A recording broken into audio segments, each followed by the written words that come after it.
again, in that scheme, he's just a key, integral part in what they do.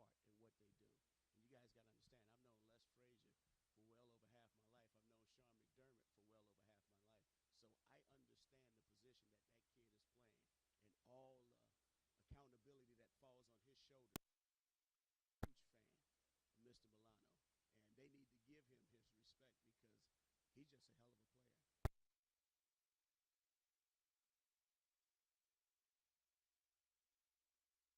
Top of that, he can cover, and then when it's all said and done, when he's gonna find a way to make a play. Hell, I don't. You guys probably saw that damn interception he made last week, which it was unbelievable. It doesn't shock nor surprise me. If anybody was gonna do that, it was gonna be him. So, hats off, great player. Talk about a guy that is respected by his opponents. Yeah, absolutely. So I'm going to make you answer the part of the question that EB didn't, though. When you have a player on that second level that is an actual difference maker compared to kind of the average NFL linebacker that you see walking around, even someone who's like a Jamin Davis, level player who's like turned himself into a good player, but like truly everywhere, dominant force in the run game, can cover. How does that change your offensive game plan? Chokes you up, apparently. Good gracious. You got that big old jug of water. We might need to drink a little more of it. Yeah, so what I'd say is that he's a guy that – here, talk for a second. So apparently this is the hardest question ever to answer for offensive minds because Eric Bieniemy wanted no part of it, and now I have asked Logan, and he's nearly died as a former tight end. So I would think that you just have to tell your quarterback, hey, be really careful. Making throws that are normally pretty easy throws because this is a guy that'll jump routes. It's a guy that'll be places you don't expect. It's a guy who can probably bait you a little bit. And in the run game, like, you're just gonna have to block him. Like, I don't know how much. Maybe this is just showing my lack of schematic ingenuity in the run game. But I think in the run game, like, it's just he's gonna shed blocks better than other people. There's not necessarily anything you can do because he's also a player that it's not like he's on the left end and you just run right. Sure. He's a linebacker. He's going to get everywhere. So what I would say is, like, if I was the OC, I think there's a couple things that you think about. One, or how do I create advantageous angles in the run game, right? So everyone knows, like, combinations are you got to account for defensive lineman and linebacker. But one of the things you got to think about is, like, formationally, can I position him in a way where he's like, let's say he's matching the passing strength, right? Then he has we're going to go 3 receivers left or 3 receivers right, 1 receiver to the left, right? Does he push more to that formation, or does he match in a specific way and bounce away from the direction that I want to run? How are his eyes versus jet sweep? How is he versus play action? I think he's excellent versus play action, but how do we kind of maximize that? Because, one thing about people who are excellent versus play action is you can show that kind of heavy play action look, get in that drop back passing, he drops into his running lane, and then you can throw a screen, right? So can you kind of subvert expectations and manage him in that way? And again, like, that's what happens when you're playing great players, is you have to kind of be creative and be really detailed with your approach to get your offense in the best position to be successful and put him in a disadvantageous position. Because it's like kind of like when you played Luke Kuechly, right? His diagnostic ability was so good. So how could you kind of, let's say you got a concept you really like. Can we run it out of a different formation? Can we run it with a different personnel grouping? Can we run it with a different motion? Just so he's not immediately recognizing what's happening. You know what I'm saying? And so I think there's a little bit of that with him, with Milano. You have to kind of really be nuanced and think at the next level. Most players you can kind of think at level A. Here you got to be thinking like level B, C, D, E, F, all the way down to kind of say, how do we kind of maximize what we do versus a player with these kind of instincts and this kind of physical ability, because he's a very good athlete as well. Yeah, it was interesting talking to a variety of different Buffalo folks this week. We obviously had Sal Capaccio on our podcast, who's fantastic longtime Buffalo reporter, does the sidelines. We'll see Sal out over at FedEx Field today. Matt Beauvais, his co-host on It's Always Game Day in Buffalo, also does TV up there. He came on the radio show Thursday afternoon, and I think it was Matt who said, like, look, Milano's been the guy. Like, Tremaine Edmonds used to get the love, but Milano's been that guy for a long time in that Buffalo defense. And now he's kind of the cog that holds it all together, because Poyer and Hyde are still fantastic football players, but they are in year 11. They're a step slower than they used to be. Tre'Davious White, as you mentioned, is still recovering from that injury. So this Buffalo defense, has taken a step back, But, as you said, they've been thoroughly dominant on the field for less than 100 snaps this year combined in the 2 games. Shows you how good they've been at getting off the field efficiently. When we get back, we'll continue to talk about that matchup. More from the Washington side of it, though. We'll talk more about how Jahan Dotson, Terry McLaurin can get going today. The back split between Brian Robinson and Antonio Gibson, a very interesting trend that emerged last week. Is it something that will continue this week? With Logan Paulson, I'm Craig Hoffman. We are live at Tap Sports Bar at MGM National Harbor. Doors open at 11 if you want to come hang out in person. But other than that, just keep on listening on your radio on 106.7 The Fan, the Team 980, the free Odyssey app on the stream for both stations, and live on YouTube as well, youtube.com/@1067 The Fan and at the Team 980. I don't have time for all clear. Hold. Honey.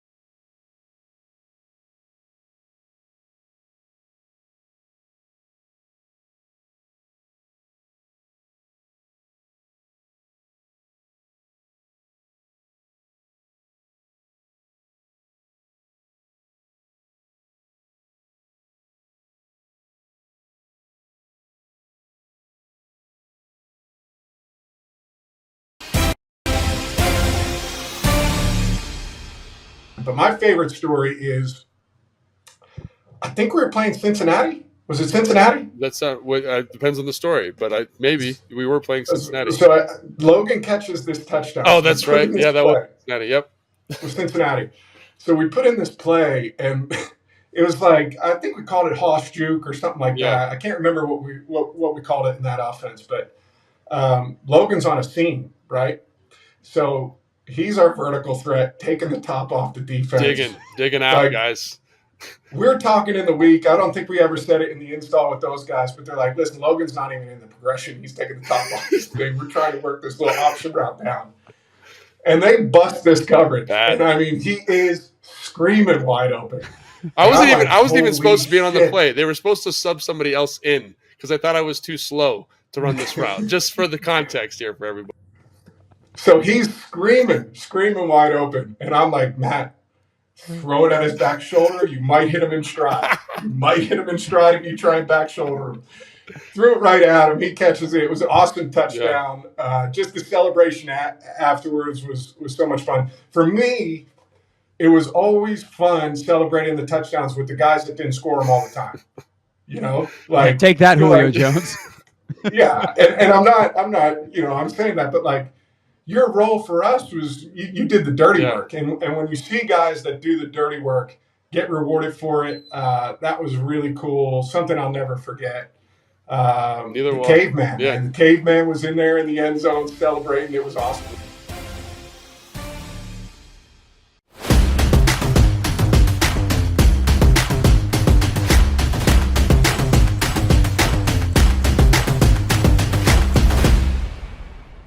So there was this play where we call it like it was, what is it, 19 Zorro. So basically like versus a 3-4 structure with an outside linebacker who is Von Miller in this case, I would get help from the fullback, like on inside help. So I could be really aggressive on my reach, really violent to the reach. And so it was me and DY, is a physical son of a gun. And so we take Von Miller and we put him, like, no joke, in the water cooler. Like we put him way out there on the sideline. And we were like, this guy ain't nothing. Like we're going to, we were so fired up. And so it ended up being like a 25 or 30 yard gain. So we were all fired up, and then Kyle's like, all right, let's come back to it. So like 2 plays later, we're running again, and we're running to the right. And I was like, oh man, we are about to tee this dude up real quick. Just tune him up nice and good. And so I go out to get him, and I'm firing off the ball. My hat's low. I'm flat back. And I swear to God, like he was about as close as my hand was to my face, and he just disappeared into like mist. And he like swung me, and I fell right on my face, and I just was like, oh my gosh. And like I went back and watched the film, and it was crazy how quickly he was able to like do his little basketball weave and then like just disappear from my vision and get inside and make the tackle. And I was like, oh, so now he's upset. So then the next play, I'm like all tentative and nervous. And I felt like Vaughn did. I watched this on film, so I knew he did this. But he does a really good job of like kind of like playing it like a boxer a little bit. You know what I mean? Like kind of rope-a-doping you a little bit. So like he lets you get one, right? Where I got after him. He makes you look like an idiot. And then the next time I was super tentative on him, and he literally did like a double stick like he was going to make me miss, and then just grabbed my neck and then threw me over the pile. I was like, man, this is going to be tough. I got to like think of a plan here in the next 15 minutes so I don't look like an idiot for the rest of the game. But, you know, when you're playing elite football players like him, like there's a reason they're elite. So if you get one on them, you know, it's probably because they want. They probably because they're letting you get one. You know, It's a trap. It's a trap. It's a trap.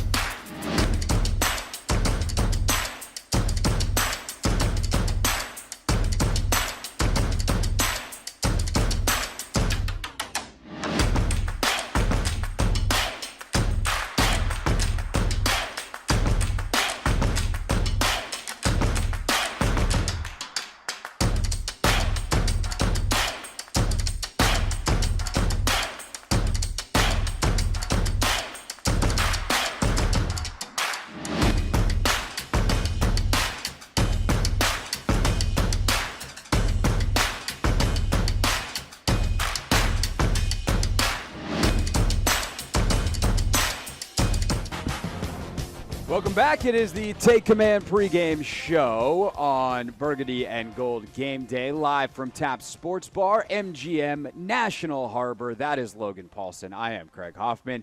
And we are streaming live on YouTube as well, youtube.com/@theteam980 and at 1067 The Fan.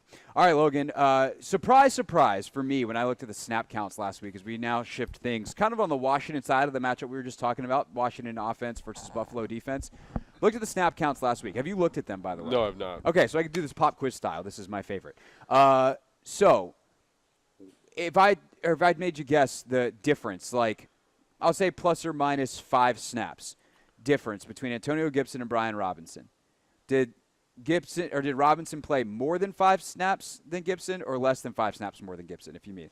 Like, were the numbers closer than 5, farther away than 5? The way you teased it, I would have thought that it's going to be different than what I thought. So I'm going to say they're closer than I thought. And Yeah. I'm going to say that Gibson played more. Not more, But he only close. played 3 less. Yeah. Yeah, that was the worst setup pop quiz of all time. Yeah, it's all right. It's all right. Point is, They're Brian pretty Robinson close, yeah. had 18 carries on 38 snaps. Gibson, 2 carries, but played 35 snaps last week. Yeah.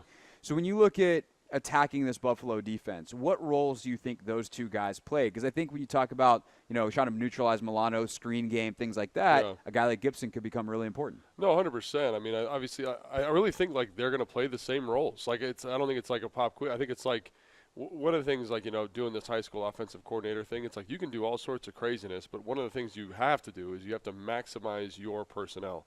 And I think EB has identified how to maximize these two guys, right? I really don't want Gibson getting a lot of, like, tight zone handoffs. You know what I mean? That's not who he is. I want him to get the ball in the passing game, in space, and I want to maximize those touches. And now maybe I could call him more when he's in, like on those 35 snaps he was in or whatever you said. Yeah. Like I could call him more of those plays to make sure that he gets those touches, but I want to make sure that he's in those situations. And I want B-Rob to get the football. And I might even want Christian Rodriguez to get the football. Yeah. Because I think they're better, they're more natural runners. And so, like, let's say I've got a game plan touch in the running game for Gibson, some type of jet sweep, some type of toss crack, whatever it is. I'm okay with those. But speak to your player's skill set, and because you want to maximize the play. And me giving Gibson the ball in an inside zone is not maximizing the play. How often do you have to do it, though, to keep a defense honest and make it so, like, oh, Gibson's in the game, watch out for goofy stuff. Robinson's in. All right, everybody get in here. It's gonna be a tight zone. I really don't think you need to do that much, honestly. I think people give defenses too much credit, honestly. Like, I really do. Like, offensive guy says defenses are big dummies. there's just so much stuff for them to worry about. Yeah. And personnel is an important part, and, like, there are tendencies associated with personnel, like. But ultimately, like, for example, when I was in the game, when I was playing, it was a very, very high, percentage of run.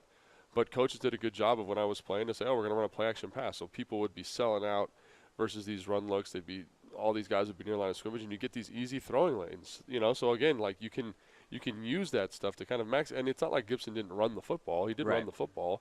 It's just I don't want to do that all the time with him. And so I think that's a really good distribution. I think that's smart by EB. I think you're going to, again, and, credit to Gibson, he's done much better in pass protection this year. So all that stuff it's all good. It's all good. It's all healthy. Yeah. And that means they're not going to get too many touches. They're not going to be out of sorts. So in terms of, like, what that means for this week, I really think like one of the things I'm looking at, I was just going through the Oakland game or the Las Vegas game, is that there's a lot of opportunities against this defense. They're an aggressive team. They bring a little bit more pressure, but like at their core, they're like this cover 3 structure, right?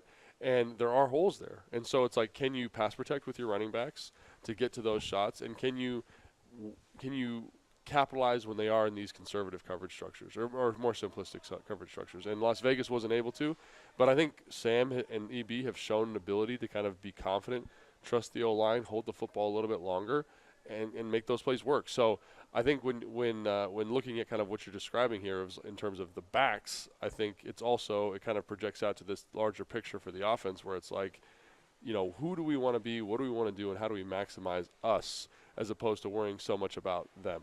Right. State Command pregame show. That's Logan Paulson. I'm Craig Hoffman here on the Team 980 and 106.7 The Fan on a burgundy and gold game day. So the protection becomes very important. Yeah. I think it's been interesting, again, talking to all the Buffalo folks this week.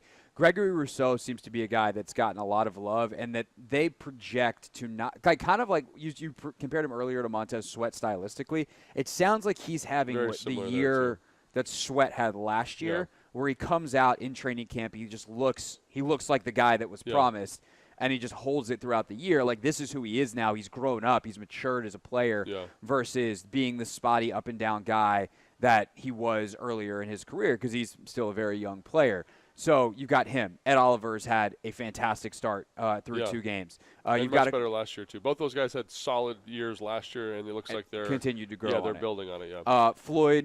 Leonard Floyd has been really, really good. He's one of the NFL sack leaders. Like, he's top 5 in sacks, I think, in the last 3 years. So super productive player. Obviously, we know. I don't want to say the offensive line has been spotty for Washington because they've been good. The protection has. That's a lot on how we've spent endless amounts of time on that on the podcast explaining it. So by all means, go check out Take Command. But how does that all come into today and their ability to protect Sam, whether it's through play calling, through Sam having like a kind of shifted focus of getting the ball out, and then obviously whatever else the O-line can do in their individual one-on-one matchups. I mean, we could really do a 3-hour show on this specifically, so I'll just try to keep it. You would do so much talking in that 3 hours. I would do a lot of talking, but let's just start like super simplistic. So I personally think that there's like a very clear path to like helping with edge rushers. You know what I mean? You can leave a tight end. Even just putting a tight end next to a tackle makes an edge rusher less effective because they have to negotiate a release to their rush off of the tight end, right? So that's an easy way to do it. Obviously, there's chip help. Obviously, there's play action. The one that I'm kind of curious to see how they'll handle is Ed Oliver. And you can. There's much like there's a lot of ways to handle edge rushers. There's ways to handle those interior guys. Like, for example, when you're playing Aaron Donald or Gerald McCoy or Ndamukong Suh, one of these elite kind of 3-technique style players, is you can set the slide to them, right? So do you set the slide to him all the time? And then if you're doing that, kind of like last year versus the Giants where you're setting the slide to Dexter Lawrence quite a bit, do they start pressuring to the man side more? Like, which is something that they do a little bit. So that's going to be interesting, kind of cat and mouse, is like how do you – again, maximize your offensive line's pass protection. And I think setting the slide is probably the best way to get that done. Just kind of coach the guard, hey, man, be a little bit slow pushing through. The center's coming to help you out. We'll get a kind of a nice double team on them, easy peasy, right? But if you're going to do that, then the backs are stressed a little bit more because they're going to be picking up blitzing linebackers quite a bit. We mentioned Milano's a very good blitzer. They have some good secondary blitzers as well. So that becomes a little bit more interesting when they have multiple pieces, right? Because if you're going to double team Ed Oliver, you're in a position where now Gregory Rousseau's in a one-on-one. And I think Gregory Rousseau is so similar to Sweat in that he's a consistent rusher, but he's not quite that like elite. I can't think of a good example. Like that elite kind of guy who's like always winning, I guess. He's not. I mean, they're different styles, but like Von Miller. Yeah, he's not that guy yet. So which is, by the way, why Buffalo went out and got Von Miller. Fortunately for Washington, Von continues to be rehabbing his ACL injury and is out till at least the week after next, week 5. He's on IR. Right. So I think you can kind of survive. And again, I think Wiley's going to give up pressure. I think Leno will give up pressure to Rousseau. But it's something you can kind of handle a little bit more, especially if you're prepping the quarterback for it. If he understands kind of where the pressure is going to be coming from, and again, like we said, you can chip, you can work different kind of, moving the pocket, all those types of things, sprint rollouts, fakes. So I think there are ways, but I do think it stretches the play caller more to kind of be, I don't want to say be perfect, but kind of account for all these variables in the game plan, which is in, like it's. but also when he's calling and sequencing these plays to kind of maximize his personnel.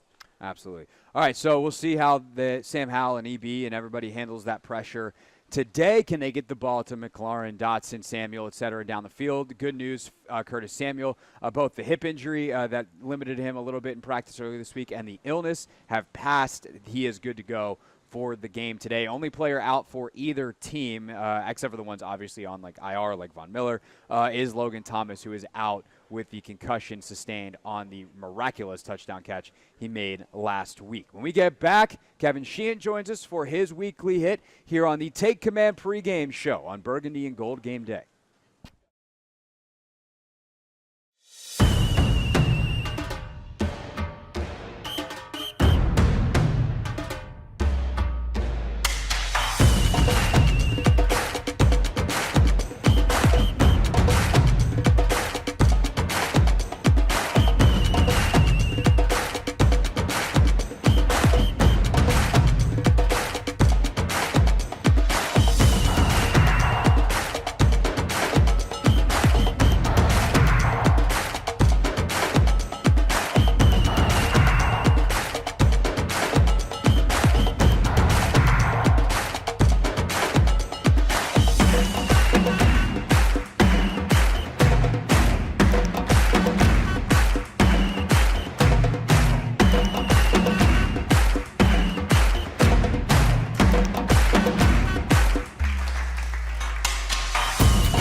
It is the Take Command pregame show. We are live at Tap Sports Bar, MGM National Harbor.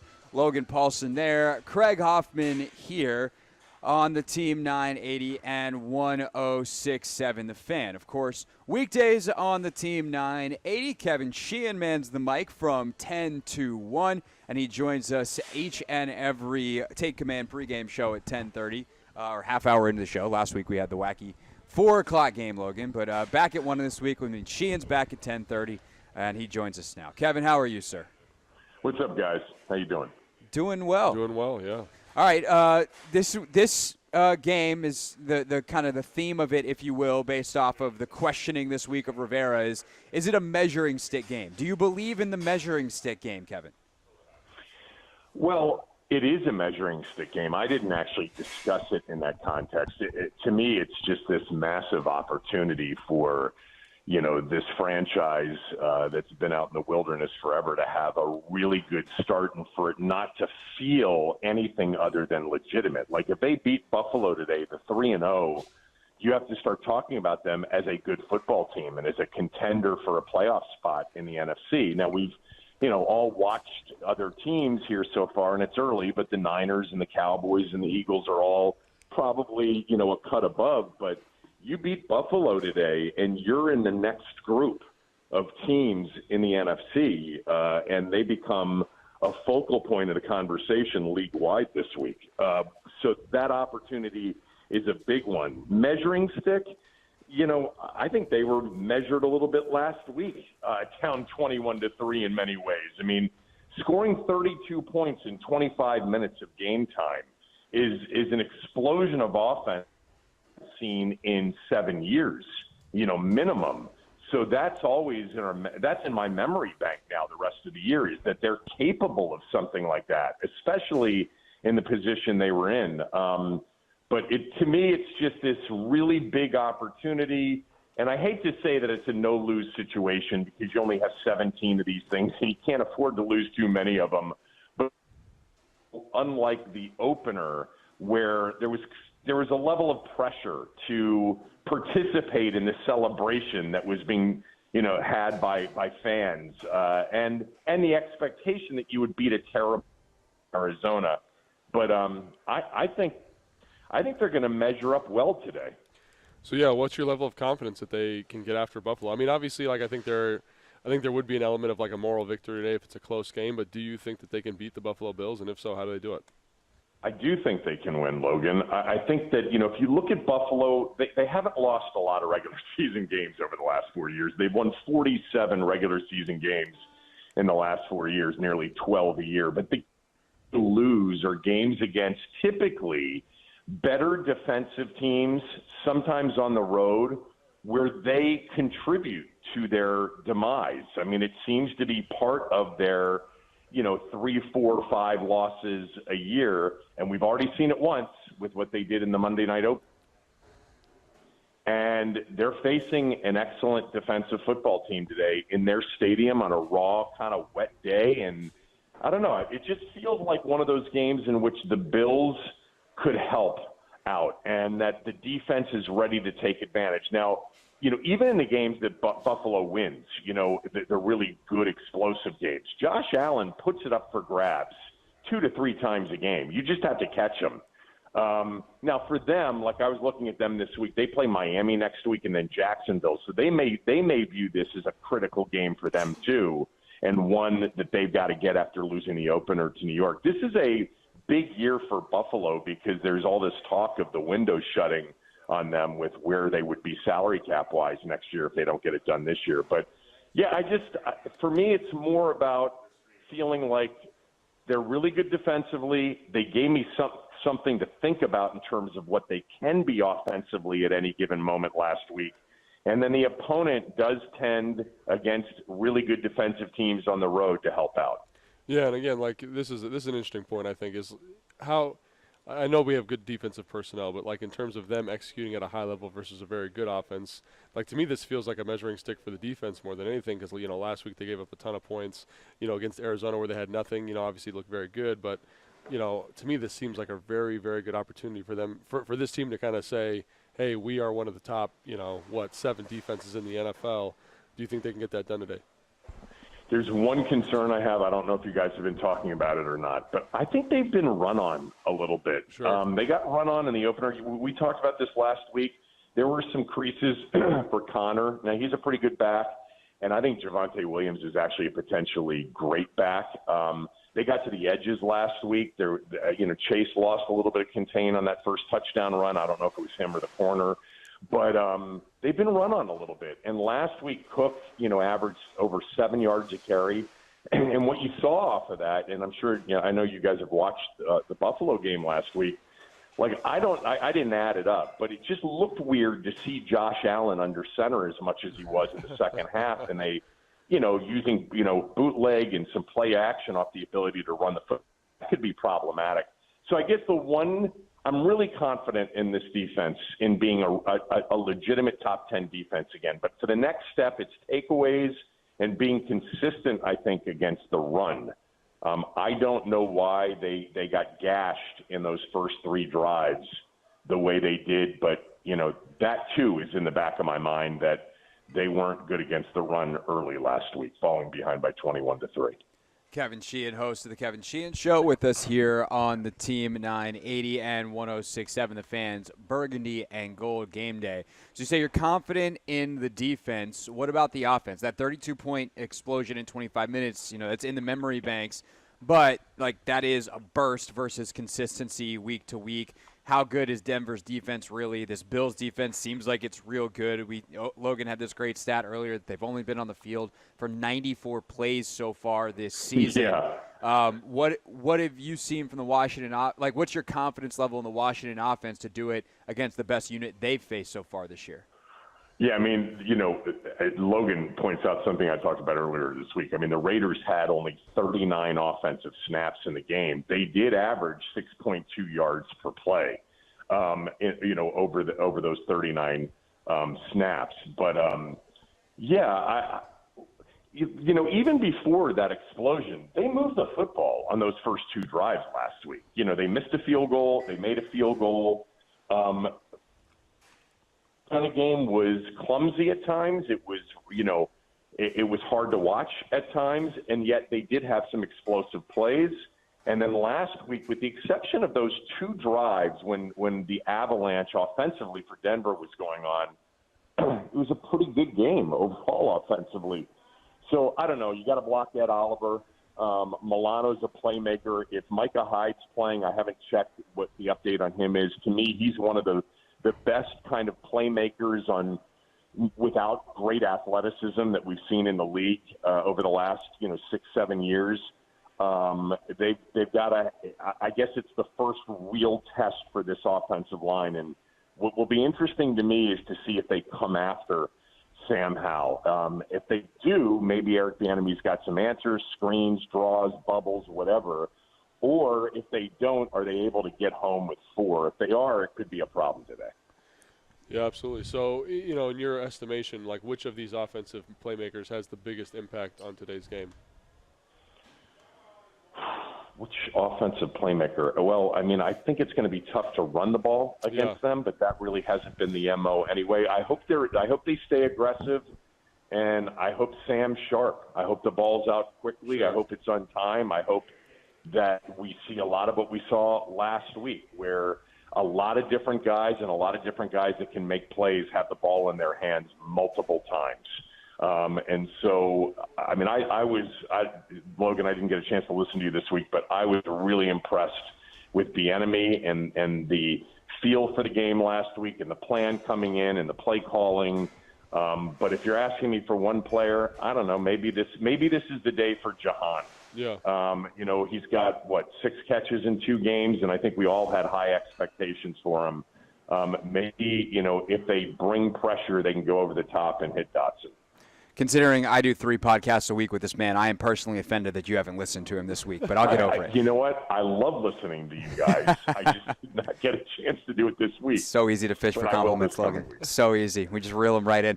All right, 2 things on the way out, Kevin. First of all, away from this game, who is it or what games do you like from a betting angle this week? We've failed the audience and not asked you that the previous 2 weeks. I know they can listen to your podcast and get the smell test and all, but what games do you like this week? There are a couple games that just look odd. Cleveland being a 3.5-point favorite after the way they looked on Monday night against Tennessee after they beat the Chargers. So I kind of like the Browns laying the 3.5. If you're going to play that game, you buy the 0.5 point, you lay the 3. And then after Denver lost last week and Miami's looked like the greatest show on turf, laying less than a touchdown to the Broncos, everybody's playing Miami. So I'll take Denver plus the 6 in that one. And then I don't think anybody thinks that the Bears have any chance to even score. So I like them too. But of the 3, the Denver line is the weird one. Miami's looked so good, and I think Miami's one of the biggest public plays of the day. So I'll take Denver plus the. And then straight up, who you got in the Washington-Buffalo game? I like Washington to win outright. Wow. I really do. I think that this is, what it'll mean for the rest of the year, who knows? But it'll mean something. It'll mean they put 3 Could you imagine? in the bank, and it will mean that they're a pretty good team. I think they're gonna. I think the key is plus 2 somewhere around there in the turnover margin, and if they can get that, I think they win the game. Means we're going to have a fun week of radio, my friend. Gosh, yeah. That is what that would mean. Philly, obviously, on deck next week, but we'll see. Kevin Sheehan, you can hear him 10 to 1. Weekdays on the team, 980. Of course, the Kevin Sheehan Show podcast, fantastic as well. Thank you, sir. We will talk to you same time next week, and enjoy the games. I will be tuned in to take command this week. We love to see it. All right, thanks, Kevin. Thanks, Kevin. See you, boys. All right, Kevin Sheehan, everybody. When we get back, it is time for Coach Speak. Ron Rivera was asked to kind of get the measuring stick narrative started on Wednesday. Is this a measuring stick game for his team? You'll hear his answer, and we'll translate it from Coach Speak next.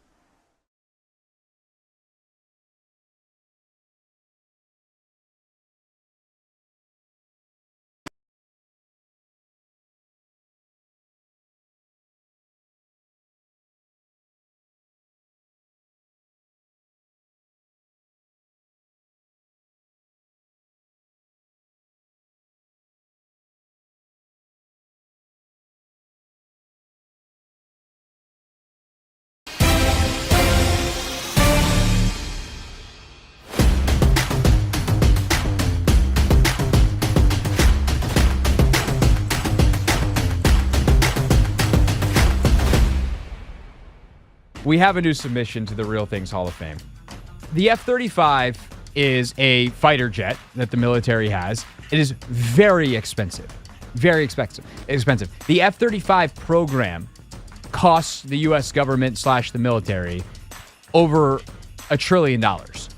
Like, this is one of the most expensive things in the U.S. government's budget is the program that makes these planes. Each one is incredibly valuable and expensive. And something happened during a training mission, but this jet leaves, they go on a training mission, and it's in stealth mode, apparently, and the pilot has to eject. So the pilot's like, I'm up out of here. Pilot lands relatively safely, has, I think, an injury or two that has to be tended to, but, is alive. But then they lost the jet. So the jet disappeared from the radar. The U.S. government's like, well, we don't know where the jet is. And so the Buford, which is the suburb not suburb, it's in South Carolina. It's by Charleston. Close enough. If people are actually from there and don't want to say that and want to say it's by Hilton Head, I know I grew up in the state. Leave my geography alone for the sake of the story, which I've now made less efficient by telling you all of those things because I can't help myself. Talk about a plane crash. Hey, we're back. So the F-35 gets essentially lost, and they're like, I don't know where this very expensive warplane went. And lo and behold, sometime the next day or later that day, it crashes somewhere, and luckily no one's hurt. But this $100 million plane is gone. Whoopsies, we crashed the plane. And this is an eyewitness account from a Charleston area television station of someone who heard the crash. In the bathroom taking a shave, and I heard a screeching, saw that between a screech and a whistle. I said, what in the world is this? And I heard a boom. Then my whole house shook. White says he didn't realize it was a plane at the time, so he didn't call anybody. The first thought came to me, I said, what's it, a meteorite coming out of space or something? And I said, well, if the airplane, it needed to be reported, but the thing was flying this too low. The F-35B airplane wreckage created an extensive debris field.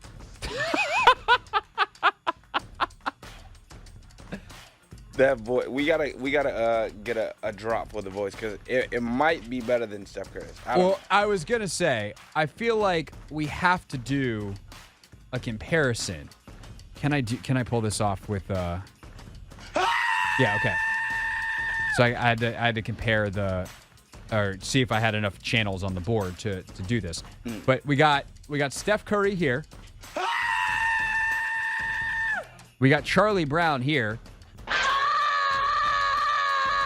And we got our mans here. His is better, though. I think his is the best one. His is definitely, like, it's not quite Charlie Brown. It's definitely close to Steph Curry, though. Yes.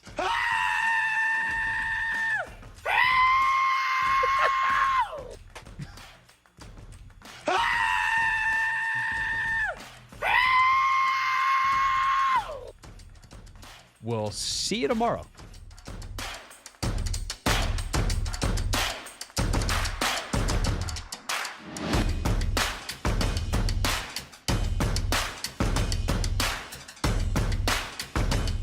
Take Command pregame show live from Tap Sports Bar, MGM National Harbor on Burgundy and Gold game day. 106.7 The Fan, the Team 980. Streaming live on both YouTube pages as well, youtube.com/@1067 The Fan and at the Team 980 and Logan Paulson. That is where we will be post-game as well. Yep. So we are excited about 90 minutes after the game. You can catch us on YouTube for the Take Command postgame show, which we live stream and then put in your podcast feeds first thing tomorrow morning. So make sure that you are tuned in for that. Great reason to subscribe as soon as you do. You get a live notification to your phone, or it'll show up on the top of your smart TV recommendations. So it is very easy to watch that program. All right. With all of that said, it is time for Coach Speak. Junkies at the top of the hour. JP Finley at 11:30, so loaded 11 o'clock hour on the way. But Ron Rivera was asked on Wednesday whether or not this game is a measuring stick game, considering Buffalo is one of the AFC's best. Here's what the head coach of the Commanders had to say.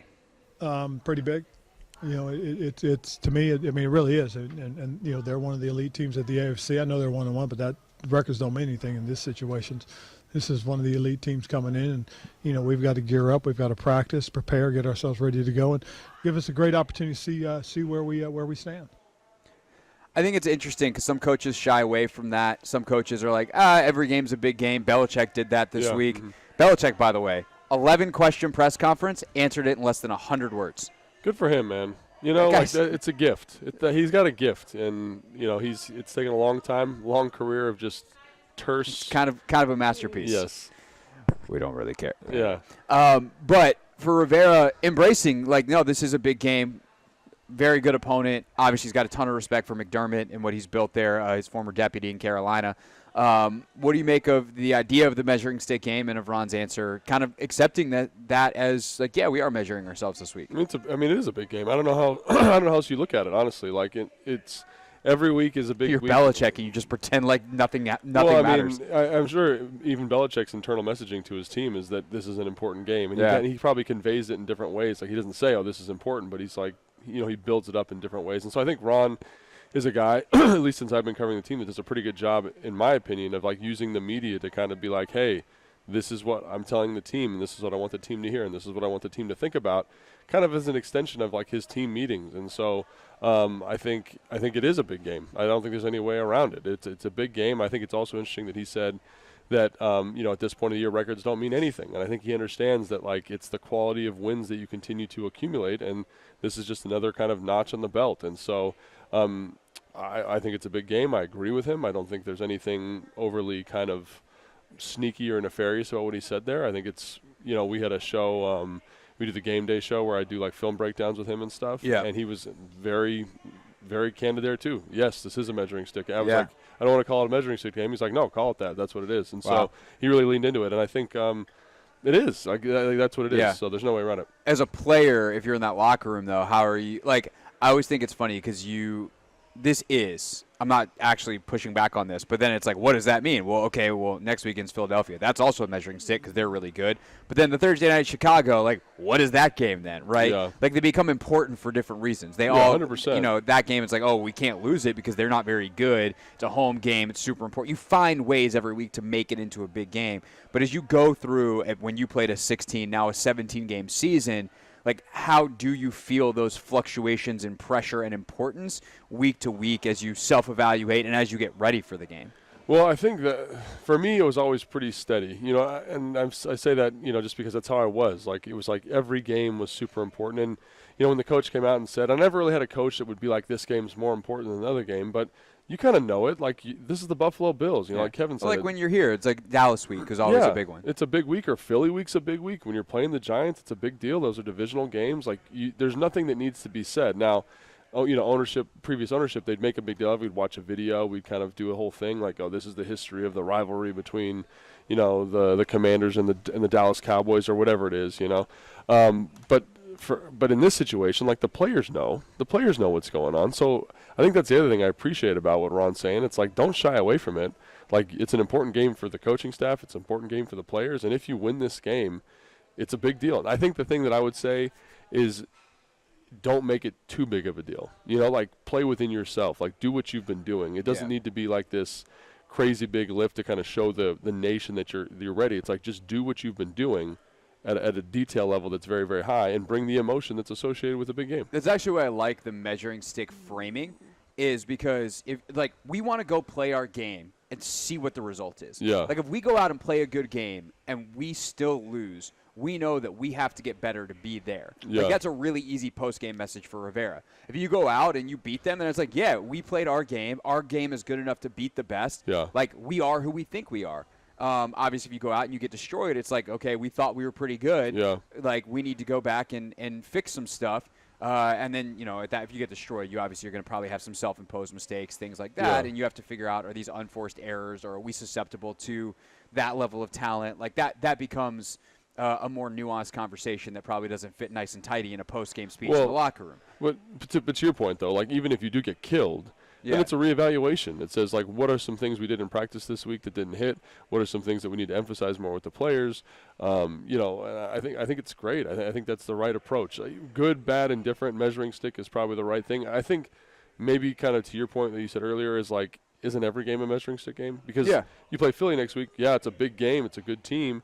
Then you play the Bears, but that's a measuring stick game in a completely different way. You're measuring different things, right? You're measuring your focus. You're measuring, your ability to emotionally get up for a game. Correct, that's not Buffalo or Philly or Dallas or New York, whatever. So, yeah, they're all measuring stick games. It's just what you're measuring in this one is, are we capable of truly competing for like the best of the best in the NFL? This is one of the best teams in football. There's no doubt about it. And historically they've been. Now, we'll see. I like what Ron said. The record right now doesn't really mean anything because we don't know. Like, everyone right now is making all these grand claims about every team in the NFL, but you don't know. Like, you don't really know. But based on the history, I would say, let's beat the Bills, man. Let's do that. Let's beat a team that's been a playoff contender every single year. They've been a Super Bowl contending team every single year. Let's beat that team. And then that shows kind of where our roster's at, where our quarterback's at, where our coaching staff's at. And that's a good feeling. And then next week, if we do win, can we keep our heads under control in terms of, like, our ego and play another good football game? And that to me is what this is about. Like, not just getting up for one game, getting up for like a whole season, which is what really good football teams do. Absolutely. All right, that's Logan Paulson. I am Craig Hoffman here on Burgundy and Gold Game Days Take Command pregame show. Hour 1 flew by, now officially in the books. Looking ahead to Hour 2, you'll hear from the Sports Junkies at the top of the hour. Then JP Finley joins us at 11:30. We'll take a deeper dive into some of the plays from last week that were the key to the games in our Tale of the Tape at 11:15. And then coming up in the final hour of the show, we will head out live to FedEx Field where Grant Paulson will join us at 12:30. Plenty of breakdown still to come. Take a look around the league. Lots to go. Don't go anywhere. It's the Take Command pregame show on 106.7 The Fan, the Team 980, Burgundy and Gold Game Day.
Doors are open here at Tap Sports Bar, MGM National Harbor. I am Craig Hoffman. He is Logan Paulson.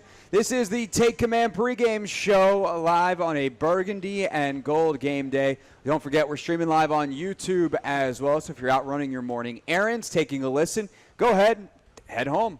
Pop us on your smart TV. Go to the YouTube app, 106.7 The Fan or the Team 980, and you can check us out there. Each and every weekday morning on both radio stations, as well as the Monumental Sports Network, you can catch the Sports Junkies, 6 to 10 a.m. I think most people have heard of them, Logan. They've been doing it for a long time. 27 years, I think, at this point. Radio. Is that really how long they've been doing it? Yeah, 27 years.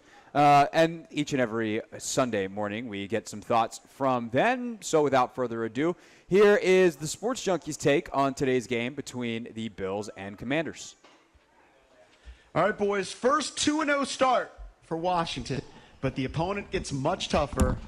Sellout crowd at FedEx. The Buffalo Bills come into town. Josh Allen, first week, 4 turnovers. Last week looked like the Josh Allen that we all know. How nervous are you, EB, about the defense holding up against the Buffalo offense? Well, not nearly as nervous as I was, say, a couple of weeks ago. I mean, some of these defensive stands that we've had here in the last couple of weeks have been, like, iconic. The kind of stands that we're going to talk about a decade from now. And they've turned both games around. That game turned on Chase Young, flushing the quarterback out of the pocket, and then Jamin Davis turned that game around down 21-3, forcing the fumble on Russell Wilson. We're starting to get plays kind of like at every level, right? We talked about that this week, too. Like the D-line making plays, linebackers making plays, DBs. You know, Manny Forbes getting his first interception last week. So I feel a lot better about this game than I thought I would a couple weeks ago, but I'm still very nervous.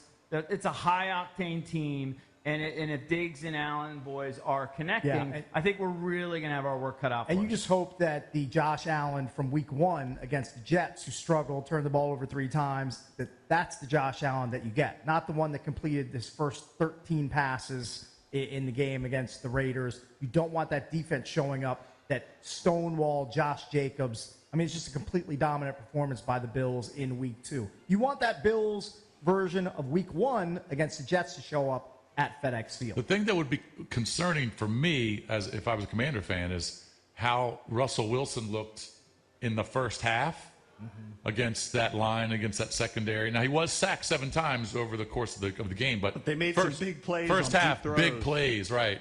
Busted coverages or whatever, or just beaten coverages. So if Russell Wilson can do that, you know Josh Allen is going to take advantage of it. But the good news about that is they made the adjustments. They did make the adjustments. You know, they dug these holes for themselves. Awful. Good news is they came back. In years past, we'd often say, oh, this team isn't built to come from behind. They need to get out to a good start or, you know, it's over. So it's bad they're getting off to rough starts. It's great that they're resilient enough and good enough to be able to come back. And let's be real. Look, I've been a Sam Howell skeptic in the pros. I was a fan of his when he was in college, but young quarterbacks tend to struggle. But Sam made some brilliant throws last week. Yeah. And the offense, with Eric Bieniemy as the offense coordinator, does look more explosive right now than it was last year. You can't deny that. So whether they fall behind or not, I think that they will score some points here against the Buffalo Bills. I just don't know if they're going to be able to keep up with what Buffalo has done. You know, and I go to the last time they played. It was 2021. It's not like ancient history. Josh Allen had 4 touchdowns in that game. He's capable of that every week. We saw what he did last week. I think it's going to be too much for Washington to keep up with Buffalo. I think we talked about this week too. I think James Cook offers a new element to Josh Allen and that Buffalo offense that they didn't really have last year. So if he can continue to do what he's been doing, he's averaging almost 5 yards a carry. That will be a challenge too. Well, also with James Cook, something that Josh Allen had not done before the season, he rarely threw the ball to running backs out of the backfield. And Cook adds that along with his explosive rushing ability too. So it's just another thing you have to account for. Another thing they'll have to account for, Dalton Kincaid, the rookie tight end. He's become a bigger part of the offense, has 10 targets, I believe, through the first 2 weeks, or 10 catches, one of the two. But if the Commanders he's effective, and he will have a role this weekend. If the Commanders are to win, though, I could see it being a Chase Young or Montez Sweat game-changing play. We haven't talked about that. Chase Young was a surprising factor last week with the 1.5 sacks. I mentioned the Jamin Davis fumble. That was because Chase Young was chasing the quarterback. Like, those guys could make a difference. All that said, I'm going to go Bills 27-20. I like the Bills at 27-21. I think it's a close one. I will also pick Buffalo to win on the road, 24-20. Commanders cover. Well, this is great because we have groupthink here. I actually have a tingle on my boys, but I don't want to jinx them. And I think this is actually great that all four of us are picking Buffalo. This is great because we never agree. You know, on something like this, it always backfires, usually. So I'll take Buffalo 27-23, but I am kind of riding the fence here with the caveat. We're free rolling here, and if Sam Howell continues to play like he has, I really like our chances. But on the record, we all like the Bills. Hopefully we're wrong, and we're celebrating on a Victory Monday on The Fan. All right, Logan. They all picked the Bills, but obviously everyone's hopeful. Sheehan did pick the Commanders. Yeah. It does.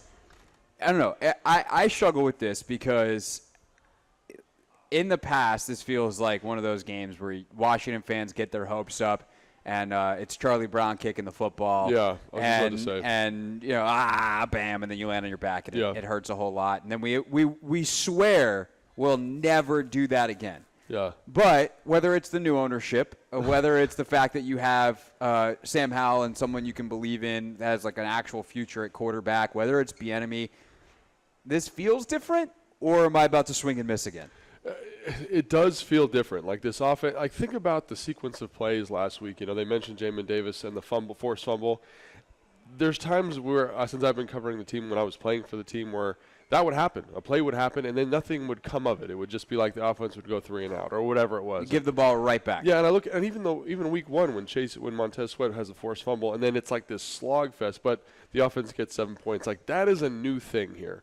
And that's a new mindset. That's a new mentality. The 4th and 4 after the fumble, where Logan Thomas makes that incredible catch, right? That was something they couldn't stack it like that. When they go into halftime, the 2-minute drive for the 3 points, all those plays just stacked on top of each other are tremendous. And so that is new. But I will say, like, can they do that versus a good football team is my question. Nothing against the Broncos. I think they're going to be better than people think. Nothing against Arizona. I think that defense is better than people think. But the Bills are a different animal, right? They are a top 5 team in football. And I think, like, it's going to take a lot for them to overcome the talent, the experience, the dexterity of that roster, especially with such a young team. And I do think this team is better. There's no doubt about it. But again, and maybe I'm kind of going on my priors because, and that's the thing, we only got such a small sample size. Yeah, 2 weeks. 2 weeks in. It's hard to know if the Bills are really, really good or if they're really whatever they are. Yeah. But I just go on history, and you know, with them and Josh Allen at the helm, like that is you always bet on quarterbacks, right? Right. And he's one of the best quarterbacks in football. And I don't care what happened in week 1. Like, you just look at his body of work. I mean, I only care in that it seems like when he has a bad game, he then goes on a month-long heater, and we're only the second game in what should be a four-game heater.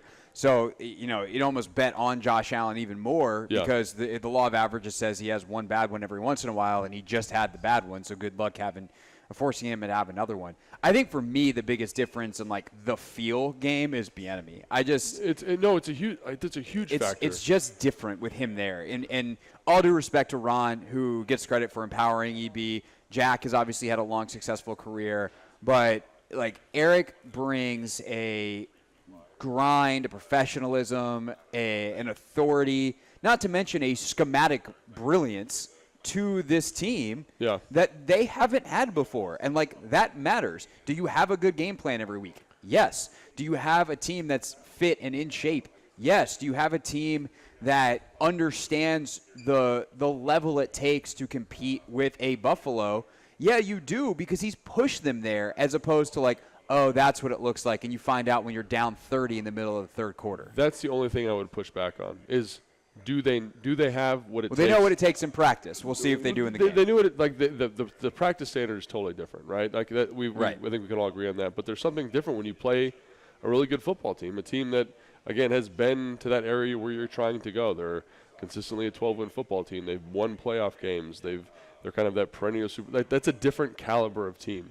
And you can do all the prep in the world, but it's it's that old adage like everyone has a plan until you get punched in the face. Like this punch is going to feel different. The speed of this game is going to feel a little different. Like You know, when I was playing, I'm trying to think of who the team was at the time. Like we played. Well, when the famous one is New England. Yeah, New England. We played them. They were a little bit down that year. I think Tom Brady might have even been hurt at the time. Yeah. But like the one, like Philadelphia, and they were really good, or whoever it was. Like we played Super Bowl caliber teams, and the game, that roster is just better. We talked about it last week. You played Denver the year they did win the Super Bowl. And they were really good. And we were in that game for a long time, but we just couldn't sustain it. Like we weren't a mature enough team to kind of sustain it throughout. So I think this is gonna challenge them in a way. And that apprehension, that reluctance, I think it's smart, right? You know, you get hit in the head with a 2x4 every time you walk through a door. You're gonna duck the next time you do it, right? And that's kind of where we're at now with this team. They haven't given me enough. There's not been enough data points this year for me to be like, yes, they're going to win this game. They've grown up. They've changed. Those things are all true, but have they changed enough, I think would be my thought. And is the roster good enough? Is Sam Howell good enough to compete with Josh Allen? Because really that's what it comes down to. Yeah, no, absolutely. And EB's obviously going to try to make that a lot easier, going to try to make it so that his task is not as hard as what the Bills will put on Josh Allen because they know he can handle it. That is ultimately one of the big keys, and that actually leads us very nicely into the tail of the tape. So we'll take a look back at some of the key plays from last week and how Washington can try to replicate success by giving small tweaks that Sean McDermott might not recognize this week. That's next on the Take Command pregame show. At Granger,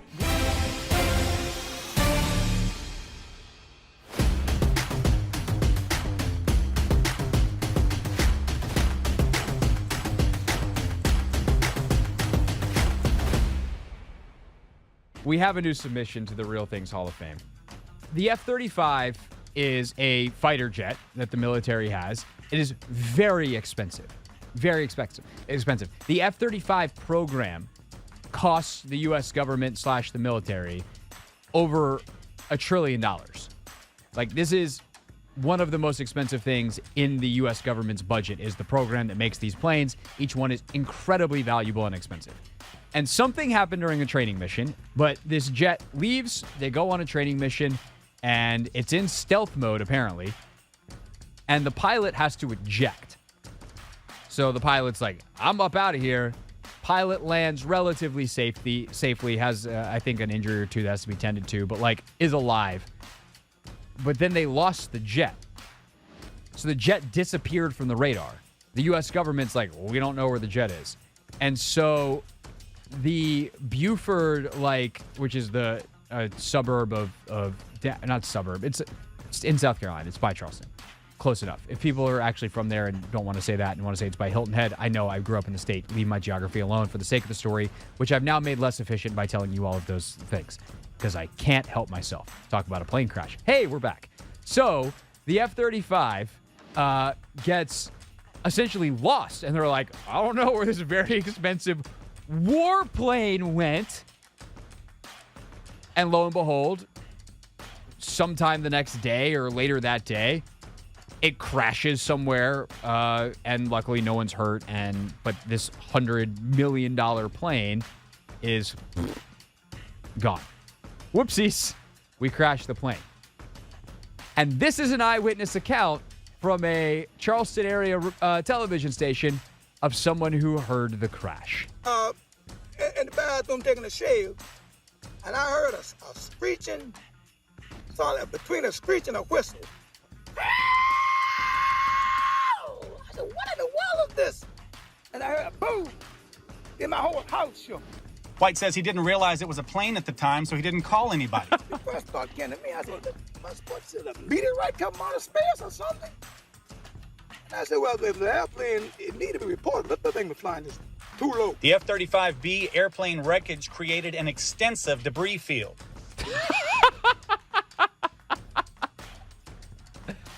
That voice, we gotta get a drop for the voice because it might be better than Steph Curry's. I was gonna say, I feel like we have to do a comparison. Can I pull this off with? Yeah, okay. So I had to compare or see if I had enough channels on the board to do this. But we got Steph Curry here. We got Charlie Brown here. And we got our mans here. His is better, though. I think his is the best one. His is definitely, like, it's not quite Charlie Brown. It's definitely close to Steph Curry, though. Yes.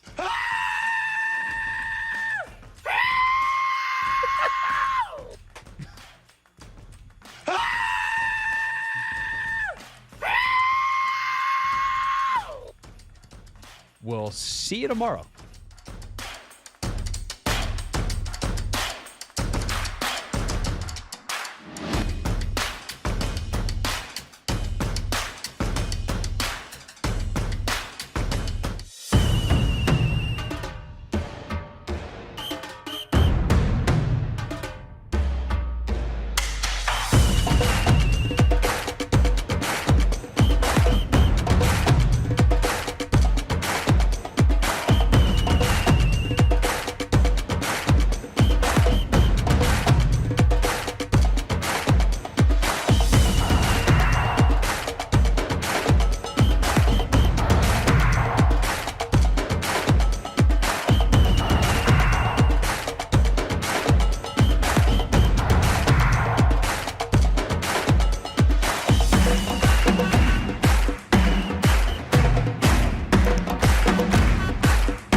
It is the Take Command pregame show here at MGM National Harbor Tap Sports Bar. I'm Craig Hoffman. He is Logan Paulson. And Logan, it's time now to take a look at the tail of the tape before we head out to FedEx Field and talk to JP Finley at the bottom of the hour. Let's take a look at the touchdowns last week. We did an extensive breakdown of the screen game, if you would like that, on Take 5 earlier in the week. So you scroll back to Tuesday in the Take Command podcast feed. Of course, the podcast that Logan and I do 3 times weekly that you can subscribe to on Apple Podcasts, Spotify, or the free Odyssey app. We did a long breakdown on the screen game, from the Cole Turner tight end screen to the running back screens, how they got out. So let's first look at the 4th down and 4. You mentioned, this is a huge play. Comes after the Jamin Davis forced fumble against Russell Wilson. They drive down the field, but get into a 4th down situation. You're down big already in this game. You've already had a bad snaps and missed a field goal, so you're just saying, screw it, let's go for it. And unfortunately, it was the play where Logan Thomas gets knocked out, but not before he makes an incredible catch on a big-time play. Yeah, so if you're like a visual person, you need the film. Like, obviously, I put this on my Instagram, Logan_Paulson82. So if you want to go check that out while we're talking through it, that'd be awesome. But so let's just talk about that play. So basically, it's like a pull concept, and pull, at least in Kyle's terminology, is kind of a 5-yard sit, a dig behind it, and a flat, right? So they're in a bunch. The Commanders are in a bunch to the right. Logan Thomas is at the point. Jahan is the outside of the bunch, and then for my money, the back who's in the backfield is like the third element to the bunch. So Jahan runs like a little 5-yard sit. The linebacker kind of attaches to Jahan. Logan runs an outside release, so they kind of cross release there. And then he's getting to run a dig off a player with outside leverage, right? Because that's one of the brilliant things about running it from a bunch is that you can mess with defenses' leverage depending on how they match the bunch. Some people say, it's top hat coverage, which is basically in and out. So in and out is like, I take the first thing coming in, you take the first thing coming out. Right. And when you do that, and we know you're going to do that, we can have you who's taking the first thing coming in guard an out breaking route, and the guy, me, who's guarding the first thing coming out, guard an in breaking route. Right, so you automatically put the defenders in a bad spot. And I will add, this is something they perhaps could have picked up, certainly on film, but also confirmed earlier in the game. Sure. This is why, this goes to the question I asked Bienemy that he wanted no part of answering. I wish we would have listened to that in coach speak. We ran out of time, unfortunately. Mm-hmm. But basically I said, hey, when you talk about your first 15, a lot of coaches approach it differently. Your script, you're obviously looking to start fast and score, but what else are you looking at in terms of information gathering? He goes, you said it all pretty much right there. Oh. And I was like, it's more fun when you say it and expand. And he's like, no, I think we're good.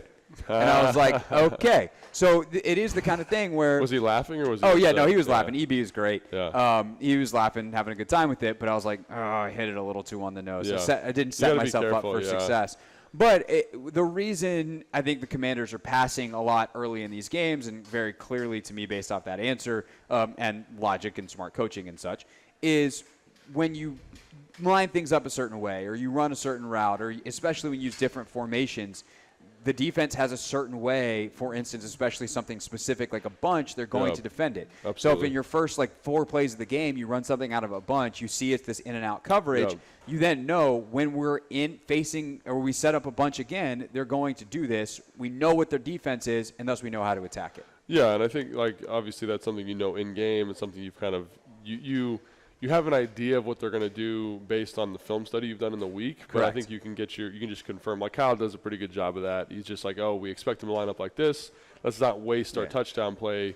If they're not going to do that, what we thought. It's just kind of confirming what you saw in film. Right, and especially in the red zone, teams have specific rules. So sure, 100%. So basically, Logan Thomas is running an in-breaking route versus a defender on his outside leverage, and so really and then the back is running to the flat. He pulls the flat defender out, and there's really Sam could throw to either Jahan, who's breaking out, or Logan breaking in, but I think it makes sense that he throws to Logan because of the chemistry and the relationship that he has with Logan that he showed during training camp. I think he's a touch late, maybe a tick late with the throw, and that's kind of why that backside safety is able to get in the picture. But like you said, great catch by Logan, and really just understanding, having a good concept called. And the crazy thing is that's not like a complicated concept. That's a very simplistic concept. And one of the things that I love about EB's offense, and it's something that I think back to Kyle, I think back to the good offenses that Sean was like this, is that is really like a zone beating coverage concept, right? Because you get the sit, you get the hook player to match the sit, and then there's a void right behind it in that soft zone. But the way they're playing that, the Denver Broncos are playing it, is it feels like man. And you just get guys who say, if it is man, I can uncover on the sit. I can run this with the speed cut on the dig. And they win versus man, like a kind of a match principle. And I think that's the thing that separates this offense from the offense last year, is that it's, even though you probably want to call that versus zone, like I said, the guys understand how to run it versus man. And it really brings the concept to life in a way that no play caller can. I as much as I can try to call the perfect play, if you don't have answers versus different coverage structures as a player, you're not going to get the right thing. So I always think back to when Kyle would do the same thing, and I think that's what makes it special. That play specifically, I think, really highlights that. And so, yeah, it's a really good play, nice play call, but it's really the coaching and the detail that they put in the week and in the offseason that makes that play excellent. And then obviously the finish by Logan is, you're not going to find a better finish, I don't think, this season on a catch. That was really outstanding. Yeah, so you see the level of detail, you see the level of intricacy. You see, I think, also, that EB teaches and empowers his players to be players, right? You are not an X and O or a line running. You are a human being who is assessing what is happening, figure it out, and then make yourself available to the quarterback, and it's all happening like that. And by the way, not only are you doing it as the tight end, but the quarterback's doing it, and hopefully you're on the same page. When you are, you see the result. I think that's one of the benefits of them getting 115 reps in practice is you get to work pull concept 10 times as opposed to 7, and the last 3 times you can work it versus man, and you just see the benefit. And I like the way what you said there, because Tana said something on the podcast this week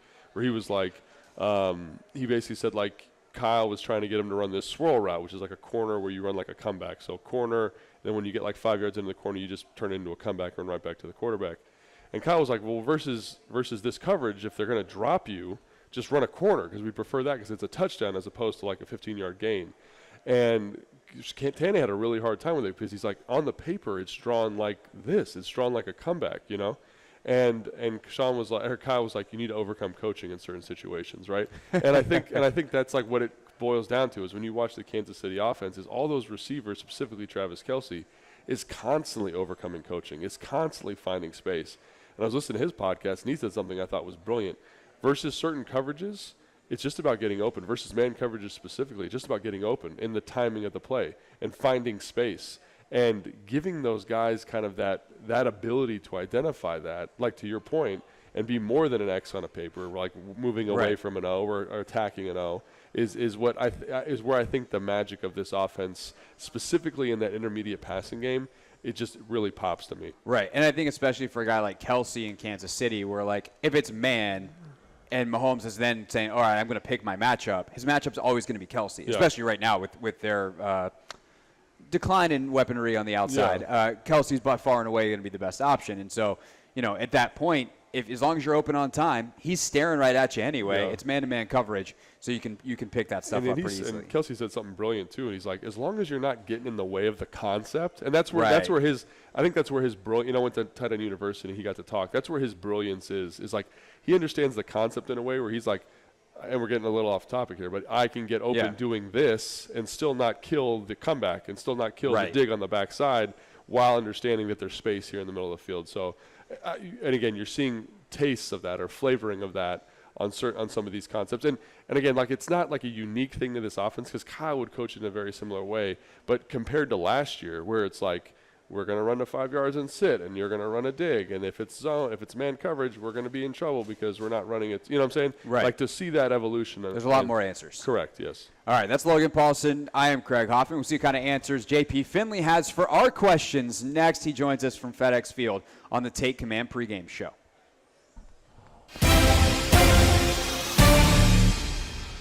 But my favorite story is, I think we were playing Cincinnati. Was it Cincinnati? That's not what depends on the story, but maybe we were playing Cincinnati. So Logan catches this touchdown. Oh, that's right. Yeah, that was Cincinnati. Yep, it was Cincinnati.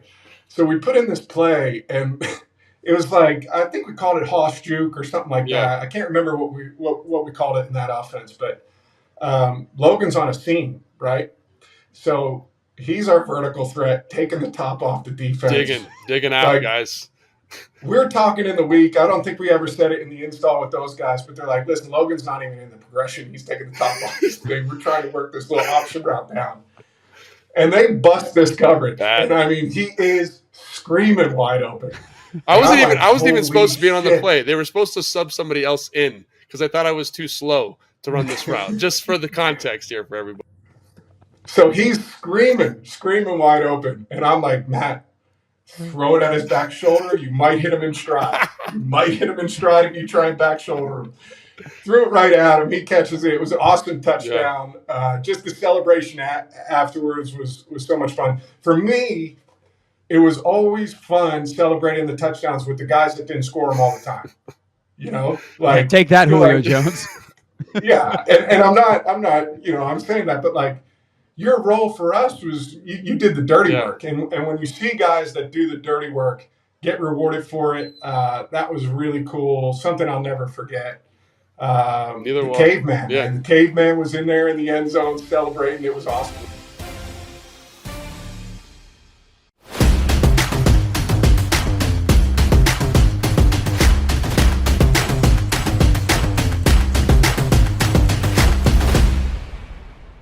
So there was this play where we call it like it was 19 Zorro. So basically like versus a 3-4 structure with an outside linebacker who is Von Miller in this case, I would get help from the fullback, like on inside help. So I could be really aggressive on my reach, really violent to the reach. And so it was me and DY, is a physical son of a gun. And so we take Von Miller and we put him, like no joke, in the water cooler. Like we put him way out there on the sideline. And we were like, this guy ain't nothing. Like we're going to, we were so fired up. And so it ended up being like a 25 or 30 yard gain. So we were all fired up and then Kyle's like, all right, let's come back to it. So like 2 plays later, we're running again and we're running to the right. And I was like, oh man, we are about to tee this dude up real quick. Just tune him up nice and good. And so I go out to get him and I'm firing off the ball. My hat's low. I'm flat back. And I swear to God, like he was about as close as my hand was to my face. And he just disappeared into like mist, and he like swung me, and I fell right on my face, and I just was like, oh my gosh, and like I went back and watched the film, and it was crazy how quickly he was able to like do his little basketball weave, and then like just disappear from my vision and get inside and make the tackle, and I was like, oh, so now he's upset. So then the next play. I'm like all tentative and nervous. And I felt like Vaughn did. I watched this on film, so I knew he did this. But he does a really good job of like kind of like playing it like a boxer a little bit. You know what I mean? Like kind of rope-a-doping you a little bit. So like he lets you get one, right? Where I got after him. He makes you look like an idiot. And then the next time I was super tentative on him, and he literally did like a double stick like he was going to make me miss, and then just grabbed my neck and then threw me over the pile. I was like, man, this is going to be tough. I got to like think of a plan here in the next 15 minutes so I don't look like an idiot for the rest of the game. But, you know, when you're playing elite football players like him, like there's a reason they're elite. So if you get one on them, you know, it's probably because they want. They probably because they're letting you get one. You know, it's a trap. It's a trap. It's a trap.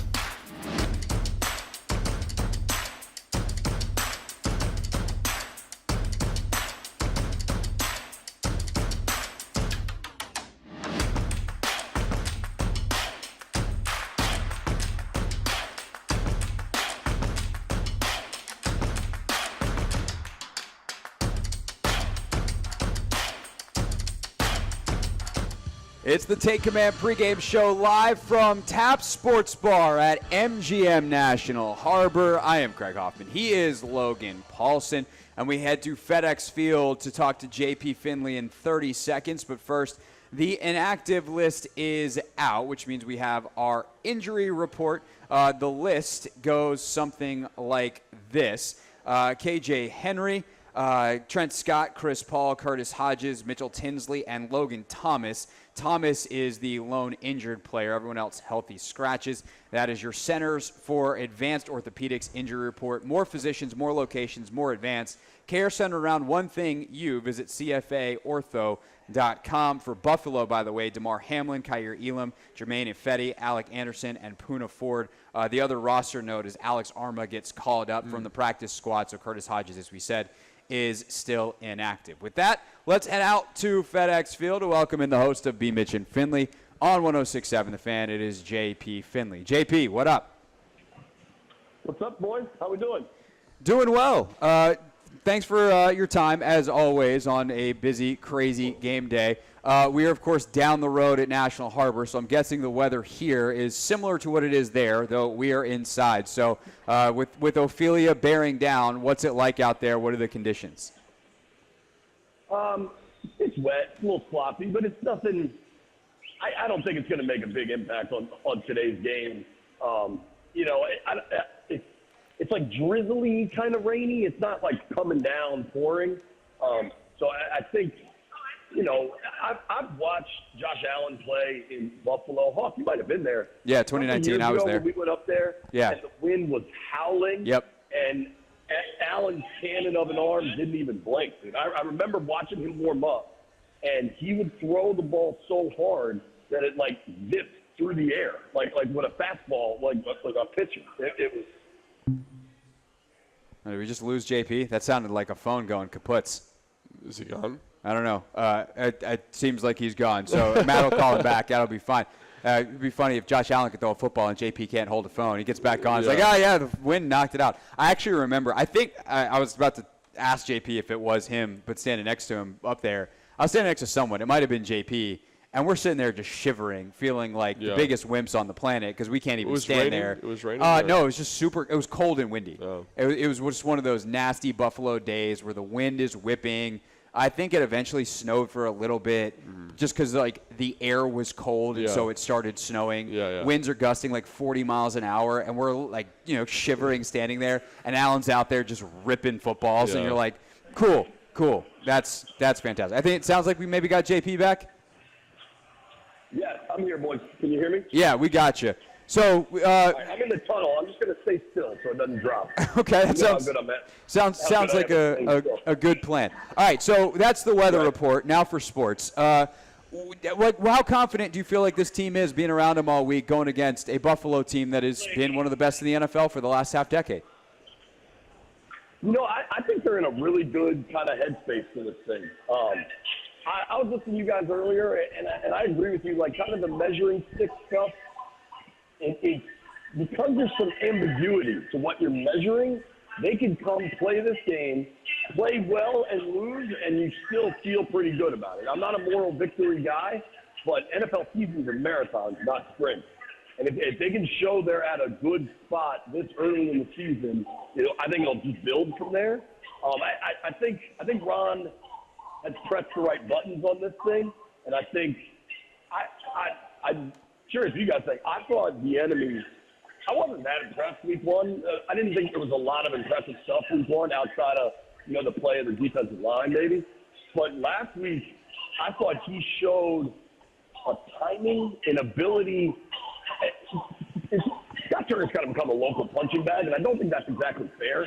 But I do think where Scott struggled was in sequential play calling, like knowing when to hit. I just thought EB's ability to hit those screens last week at the perfect time was really, really encouraging, and I think there will be more of that. And I think they're all pressing the right button, but they're going to play a really good team. So who knows if that's enough. Yeah, one of the things that you said there that I think is really interesting and something that I'm wrestling with is, like, what is a good performance for this team today, and, like, how would you define that? You know, you just said they don't have to win, but what do you need to see from them that says, hey, we're still heading in the right direction, or the team's heading in the right direction? Yeah, I mean, but let's be clear. Ron better not be saying what we're saying, right? Their objective needs to be to win. Yeah. And none of this other stuff.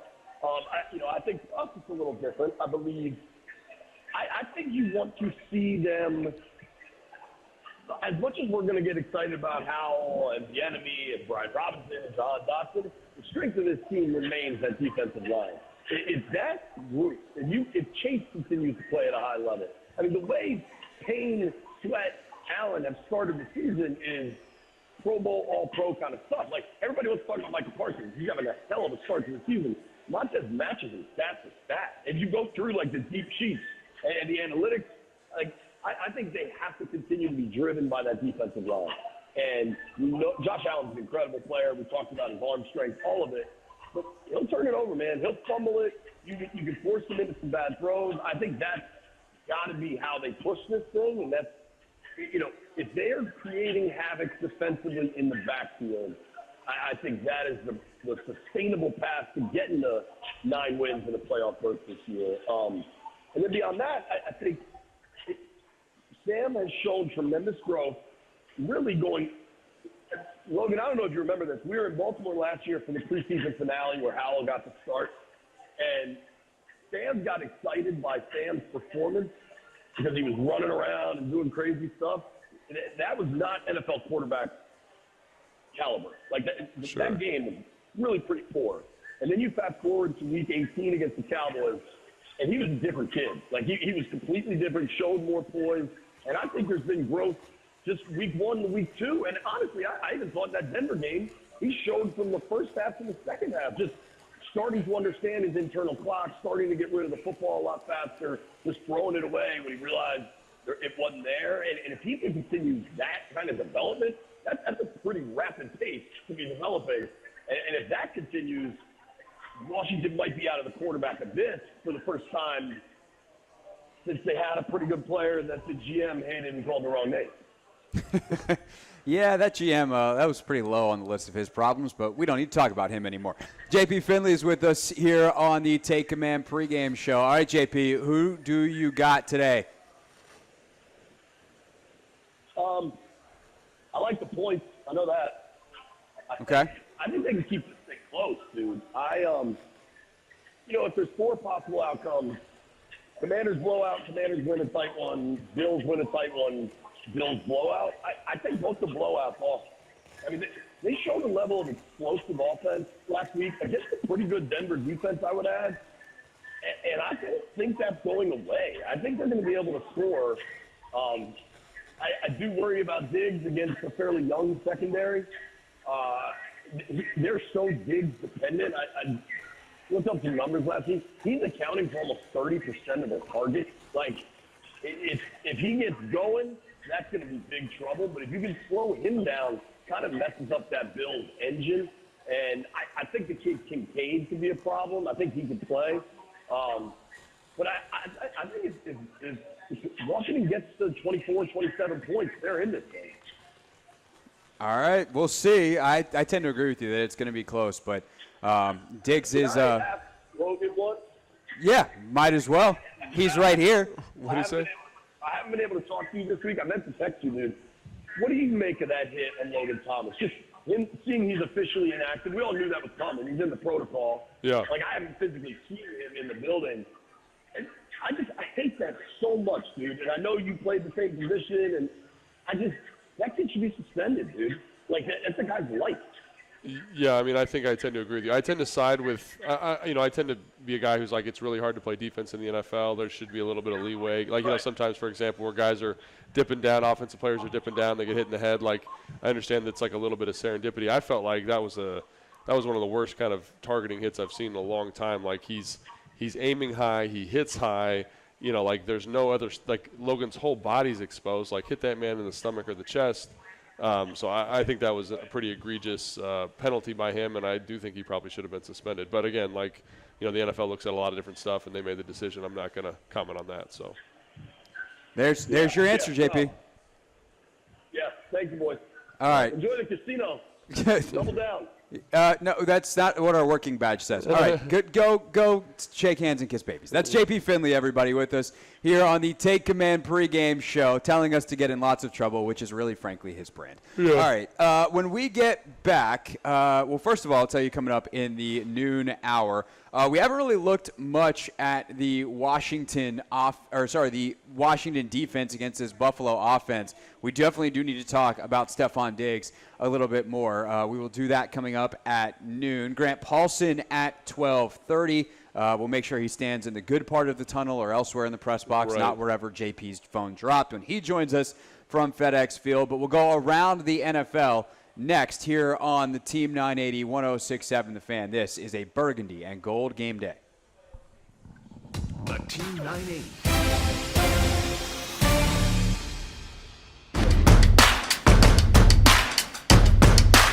You said you think Buffalo is going to have a tougher time. Like, they're the favorite, but they're going to have a tougher time than a lot of people think. You seem to sense like a real opportunity for the Commanders here. Like, you're picking the game. I don't know how you feel about making predictions on games that you're calling, or you're calling the game.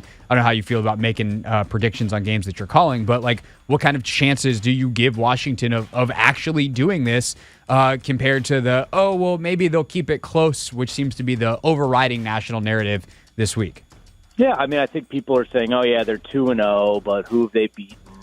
What they did last Sunday in Denver, I know Denver is not going to be the 72 Dolphins. They're already not. But I still was really impressed by that. I think Howell's got a lot of poise. And I don't think this is the type of group that's going to be intimidated by being an underdog at home against a team that's had a lot of success. I think that Ron Rivera will have them in a position believing they can win. And I think that's half the battle. So, I mean, I'm not gonna tell you who's gonna win the game, because if I knew that, I probably wouldn't be talking to you. I'd be at a better spot than calling the game. But I do think that it's going to be a good game. The weather could be a factor. I think that might help Washington a little bit. So, I think we're going to have a good one on Sunday.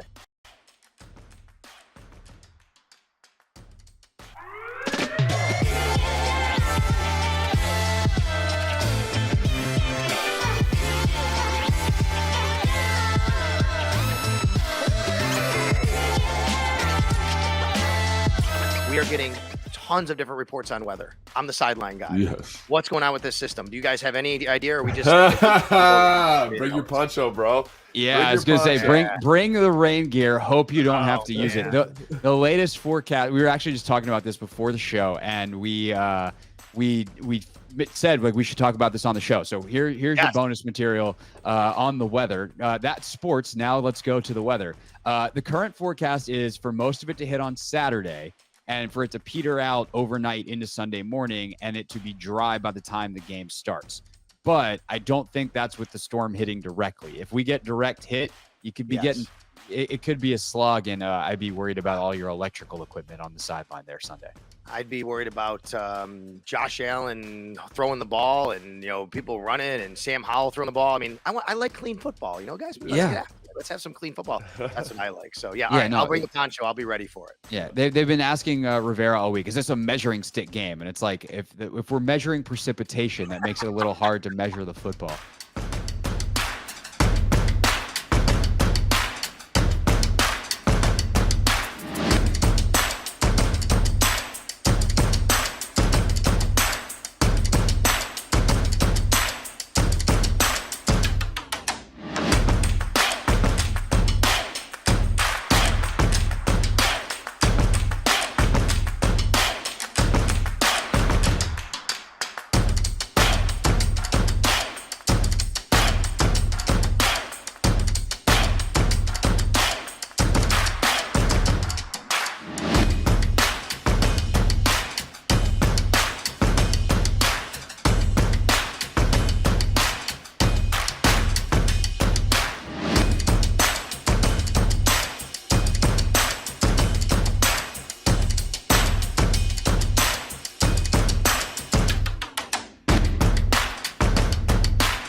Command pregame show, 106.7 The Fan, the Team 980. We're on a burgundy and gold game day, streaming live on YouTube and the free Odyssey app as well. Logan Paulson there. I am Craig Hoffman. Thank you for watching or listening, wherever it is that you are doing such thing. We will dive deeper into the Buffalo offense and what Washington's defense can do to stop it coming up at the top of the hour. But right now, Logan, it is time to take a look around the league and give a couple thoughts and some predictions on the rest of the day's games. So, Matt, let's fire up that music, and off we go. Titans and Browns. That is one of the games that I would have, obviously we're going to be headed into FedEx Field, so we're not going to watch any of these games live. That one, like if that was Sunday Night Football tonight, it would be really easy for me to skip Sunday Night Football. So don't care about this game. See, to me, that's one of the more compelling games because I think the Titans are a good football team, and I think the Cleveland is toying or fiddling with being a good football team. I think their defense is playing really good football. I think when you look at Myles Garrett, one of the best defenses in football. Za'Darius Smith has been a nice complementary piece to him. Sure. The young offensive line's developing. They got great playmakers. Deshaun Watson's developed, but I know you're not a big fan of him. Yeah, and I understand to say the why. least. But I think that is going to be a very. He's also been awful. He's been terrible, but I don't think he's been as terrible after watching that. What was that Sunday night game? When they played Pittsburgh? Was that Monday. Night? It wasn't as bad as I think people thought. I think there was a lot of drops. I think there was a lot of miscues. Was he great? No, but can he be better? And I think is he trending towards being better? Yes. So that's something I think is just from I think they're teams that are very, very similar, and they're like those borderline playoff teams where you're like if you get hot at the right time. So in terms of it, they might wind up being the 7th seed. Correct. And so I look at that game and I say to myself, like, was Ryan Tannehill's performance last week fugazi, or is he cooked like he was week 1? There's a lot of stuff there that I think is really interesting. But because the teams are kind of like, and again, this is a really weak slate of games, as we'll talk about more. Yeah. So that one I think is of a weak slate is the strongest of a weak slate. You know what I'm saying? Sure. So here, go through. Tell me which other games you like to watch here. I just don't think from an entertainment value standpoint that game's very fun. Also, obviously, we'll see without Nick Chubb what Cleveland's offense is. All right, well, let's test it. I would much rather watch Atlanta-Detroit. This is a good one, too. This might be my favorite game of the 1 o'clock slate because it is such a stylistic battle and differences. Yeah. Detroit, high-flying. I don't say pass-happy, but like pass-heavy offense. Innovative offense, yeah. Kind of spreads the ball all over the place. Atlanta's like, we drafted a running back 8th overall, and we're going to hand it to him 25 times. I mean, he's amazing, though. We got to watch that game in here last week, and he was doing stuff with the football that I couldn't fathom. Like the reactive quickness that he has, his just instinctive nature running the football, I think is really awesome. The thing about that game I think is most interesting is Desmond Ridder. And can they get some of these playmakers on the outside for Atlanta, Kyle Pitts, Drake London? Can they get those guys cooking a little bit more than they have? Because I think that offense could be so dynamic. From an intrigue standpoint, I think Saints-Packers is fascinating because I don't know if either team's any good. That's right. I do feel like we're going to find out a little bit more today. Jordan Love, 3 touchdowns last week, no picks, but only 154 yards, I think it wound up being. So what is he? We're going to continue to find out. And the Saints, all the receivers are hurt. Yeah, Watson I think is back today, which is awesome. nice for them.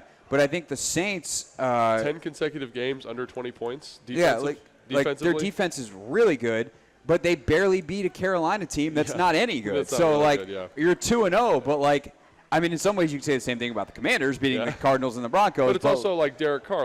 Everyone thought he was going to be this huge upgrade. He hasn't really been. So I agree. That's an awesome game. Yeah. Broncos Dolphins.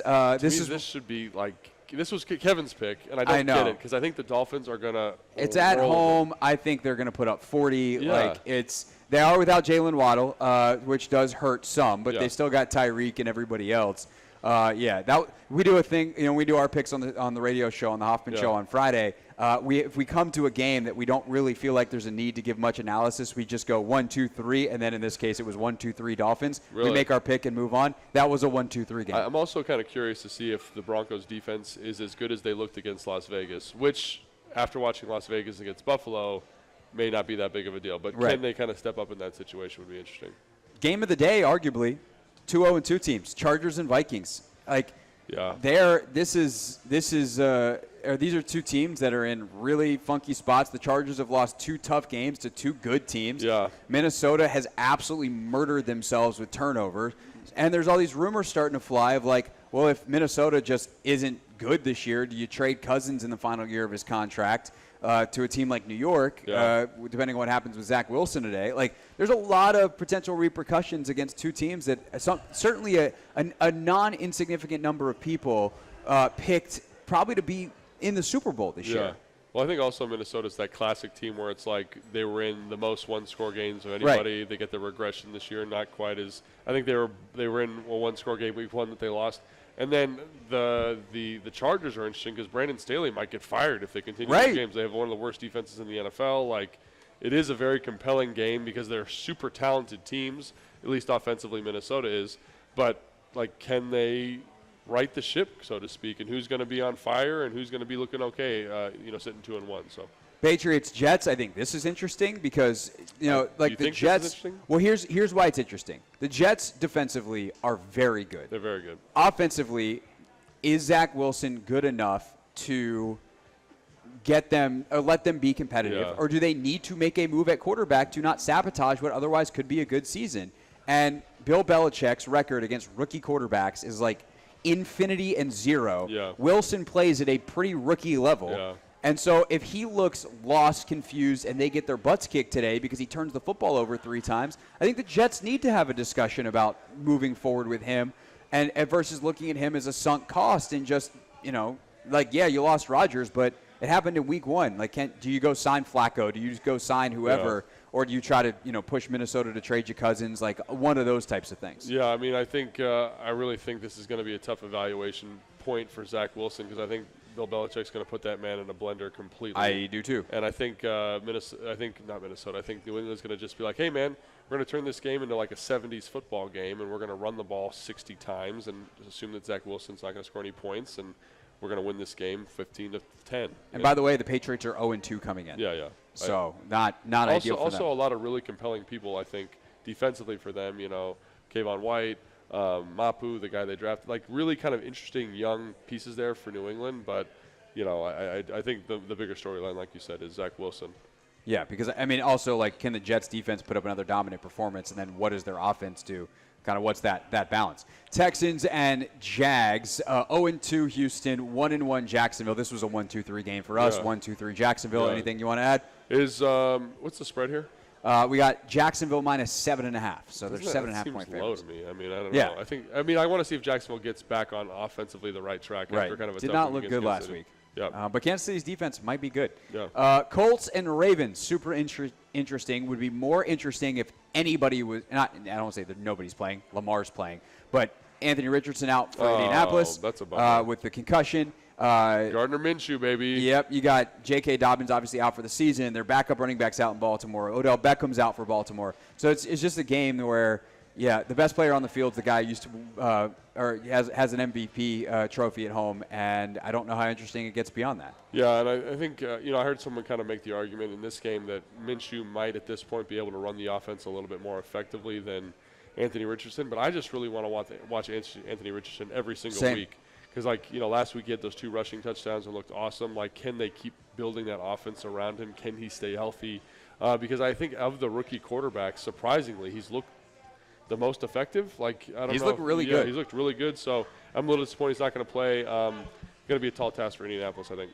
All right, Panthers and Seahawks. Not a really intriguing game. Bryce Young is out. Andy Dalton is starting the Red Rocket for Seattle. Bears and Chiefs. What a week it's been in Chicago. Yeah. And then you end it with having to face Mahomes. Yeah. What if they win this game though? That would be literally wild. That would be incredible. They've had so much stuff go wrong that they got robbed this week. They had $100,000 worth of equipment get stolen from Soldier Field. The Bears? Yeah. Oh, my gosh. Including like some pretty expensive lawnmowers, apparently. Really? And that is after their defensive coordinator resigned and may or may not have had his home raided by the FBI. Yeah, that's a weird thing. Who's reporting that? Like, if you don't, that's another thing. If you're reporting that and you don't know, because you hear that he wasn't able to get that source confirmed about the home rating thing. Yeah. And then it came out on ESPN 2 days ago, so they were able to get, I don't know, just a weird deal. Very, very bizarre.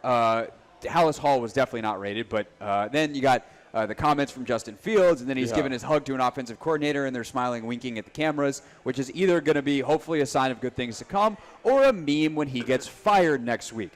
Cowboys and Cardinals. That's a 1-2-3 Dallas. That line is up to 12.5. Steelers and Raiders Sunday Night Football. I got a question. You think Arizona covers that? I think they might. The way Dallas has been playing so far this year, defense is sneaky good, though.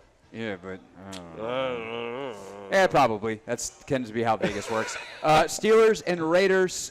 Vegas 3-point favorites at home. That to me is the stinkiest of fish. Steelers, Raiders. Why is Las Vegas favored in this game? Because whatchamacallit, Pittsburgh looked terrible. Like their offense looked. I know Matt Canada's awful terrible. as their OC. Like it wasn't even like Pickett looked terrible too. You know what I'm saying? So like that maybe not so stinky, but I agree with you.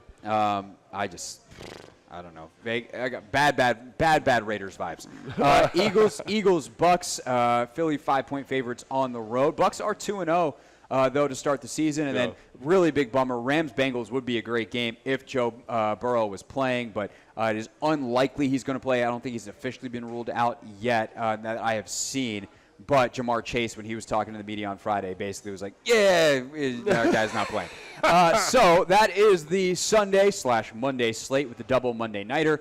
And that gets us back to Washington and Buffalo. We will break down the Buffalo offense. Just how good is Josh Allen? What challenges does he uniquely present? And, oh, by the way, the Stephon Diggs guy is pretty good. We'll talk about it all next on the Take Command pregame show on a burgundy and gold game day. The Team 9 and the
Hour 3 off we go on the Take Command pregame show on a Burgundy and Gold game day live from Tap Sports Bar at MGM National Harbor, which is starting to fill up. Not too many seats left at the bar as I take a peek. Plenty of tables available, though, if you want to make your way down, watch the 1 o'clock slate here. We will be here until the top of the hour. And then, Logan, we are going to skedaddle. You and I are headed to FedEx Field, That's sir. right. That's which, right. by the way, after the game, about 90 minutes after the final whistle, we're going to get back together. Yep. We're going to, instead of having headsets on, we're going to hold some microphones. I know because I'm the one that brought them. Oh, good. Because yeah. I forgot my headphones, so that's good. Yeah, no, you don't have to worry about headphones. You'll be able to hear me because we'll be standing, what I was going to say is, right next to each other for the Take Command post-game show. Our post-game podcast, our instant reaction podcast, typically what we call it. Come on, Craig. It's not like you don't host it. The instant reaction podcast, about 90 minutes post-final whistle, which will be also cool, not just because we get to stand right there and talk to each other in person as opposed to TV screens or computer screens, but also I'll be able to go to the post-game locker room and the press conferences as well. You'll obviously be listening and watching those for the work you do with the team on that post-game show. So we will have a great instant reaction show on YouTube. You can stream it live at 1067 The Fan and at the Team 980, or check the podcast tomorrow morning. Subscribe wherever you listen to your podcast. Okay, Logan, Buffalo offense. They are led by a league MVP caliber quarterback. They have one of the best wide receivers in the league on the outside, and Maryland's own Stephon Diggs. And then you started talking to Buffalo people, and they're like, hey, we kind of like the running game the way this thing has been playing out this year. High-level thoughts on this Buffalo offense? Yeah, I mean, obviously you just kind of alluded to the biggest piece there, and it's the quarterback. I think philosophically it's interesting. They've kind of changed a little bit. I think we had talked about this a little bit on the, I forget which show, the preview show this week on the podcast. And one of the things that stuck out to me there was just like they are kind of reining Josh Allen in. He's got the highest completion percentage in the NFL. I think it's 75%, if I remember correctly. Sounds about right. But, lots of, quick game, lots of, screens, bubbles, RPOs, things like that. Stuff to get the ball out of his hands quickly. And, again, kind of limit all that stuff we talk about with quarterback management, where you're trying to manage kind of the difficulty of the game for them. So I think that's kind of what has been a little bit surprising to me, because it used to just be like, hey, man, Josh Allen, go cook. And, stand back there. You're going to scramble. You're going to run. You're going to throw the ball deep. And it was just kind of our offense is Josh Allen. And now it seems like it's aggregated a little bit more to the other positions. You mentioned the running game. That's been a big bonus. But also kind of, again, distribution to the tight end. Dalton Knox. Dalton Dawson Knox. I mess this up so often this week. Dawson Knox, Dalton Kincaid. Dalton Kincaid has 10 targets and has been, their first-round pick, a guy they're trying to get involved. Like I said on the podcast, not overly impressive from a kind of winning a one-on-one situation, but he's still young, figuring it out. But that, to me, has been the biggest difference, is take a little bit off of his plate, lean on the defense a little bit more, and obviously it paid huge dividends for them last week against Las Vegas. No doubt. It was interesting watching that Las Vegas game compared to Week 1. The time to throw way down for Josh Allen. And we had a really interesting discussion on the podcast this week about that, where I was like, I feel like he's getting the ball out quicker. You're like, I don't know, he's kind of holding on to it. And we talked it out and kind of came to the joint conclusion that there's an anxiousness to Josh Allen in the pocket that sometimes does lead to him getting the ball out quickly to his checkdowns and being really efficient and doing the thing that his coaches want, but also can at times lead to bad decisions because he just feels like he's holding a hot potato and he's got to get rid of it, and he doesn't necessarily go through the progression as it should. Yeah, he has one of the longer times to throw in the NFL still, despite kind of being more efficient with the football last year. Last week. I think it speaks to kind of how inefficient he was Week 1 and how deliberate he was about scrambling around and extending plays, and he does do that. I think no matter what you do, that's going to be something he's going to do. That's part of who he is as a football player, and it paid dividends for them last week against Las Vegas. We had two or three touchdowns in the red zone where he's out of the pocket, off schedule, making tremendous throws, and leading to scores. So 3 touchdowns, all kind of similar, 21 points. So the frenetic energy that he has in the pocket is still there. The kind of hunger to make a play is still there. The off-schedule nature is still there, but they are, again, it's not a traditional Bills offense where it's like, hey, we're in the gun, we're spread out wide. If Josh doesn't make it cook, it's not happening. That's kind of gone. So I agree. There is a little bit of a more emphasis by what's the coordination? Oh, Dorsey? God. Yeah, Ken Dorsey. Yeah. Ken Dorsey, to kind of get the ball out of his hands quickly, but there's still that thing at his core that leads to that kind of difference in perspective, with him being less effective in terms of managing his career. But that's the push and pull of coaching, right? Like we talked to Matt Ryan over the summer about this with Kyle Shanahan. By the way, Matt Ryan calling the game today with Andrew Catalan, Tiki Barber, and A.J. Ross on CBS. It is a CBS game, too, so if you're watching on YouTube and you're planning on flipping over to whatever streaming service you use or your cable at the top of the hour, make sure you flip to CBS because you're not going to find the game on Fox. But we talked about with Matt on the podcast this spring how when he got to Atlanta with Kyle Shanahan, like there were things he did not want to do. Kyle made him, and it was the best season of his career. So if the coaching from Ken Dorsey can kind of pull Josh Allen in, the right amount of pull on the reins, that can be the best version of Josh Allen, which obviously allows him to get the ball to his playmakers like Stephon Diggs. How concerned are you with Diggs against these corners? Obviously, they got good corners here in D.C., or we think we've got good corners here in D.C., but they're not, super elite, and Stephon Diggs is pretty freaking elite. Yeah, I mean, he's a top 5 player at the position. He's very, very productive, and it shows up. He hasn't been quite as dynamic. Like, there's certain, years where you watch him and you're like, man, this is the best receiver in football. Yeah. I have not seen that from him yet, but, it's such a small sample size. I'm sure he's going to have opportunity to get that done. I think the thing that gives me a little bit of confidence in the matchup is the offensive line for the Bills. And we haven't talked about them a ton yet, but Spencer Brown, their right tackle, he's playing better than I think Bills fans want to give him credit for after watching him. I watched all of his drop-back pass attempts. I watched, 95% of his run stuff. He's playing better than people think, but he's still not playing, he's a mid-tier right tackle in the NFL. And so versus a guy like Montez Sweat, I think that matchup favors us, right? Osiris Torrance is their right guard. I think played well, but he's a rookie. Yeah, I think Deron Payne's going to be able to eat him up because I think of the style of play. Cyrus Torrance is a little bit slower-footed guy. Deron Payne's this kind of hyper-athlete. How does that work? McGovern's a pretty good football player. I think that'll be an interesting matchup with him and Payne, just from a good matchup. Who's going to get or him and Allen, who's going to get the better of that? And then their left tackle Dawkins is he's playing well right now. There are years and times and stretches where he's not playing well. Yeah, he's also made a couple of Pro Bowls. So. Yeah, that's right. And so I think he's going to be a guy definitely to keep an eye on, especially if Chase is getting a lot of rushes over there because he's got a really good feel. But I do think, on the whole, that group is playing pretty good. It's weird to say that because, last I went back and looked at their grades on PFF. They all graded in the 80s.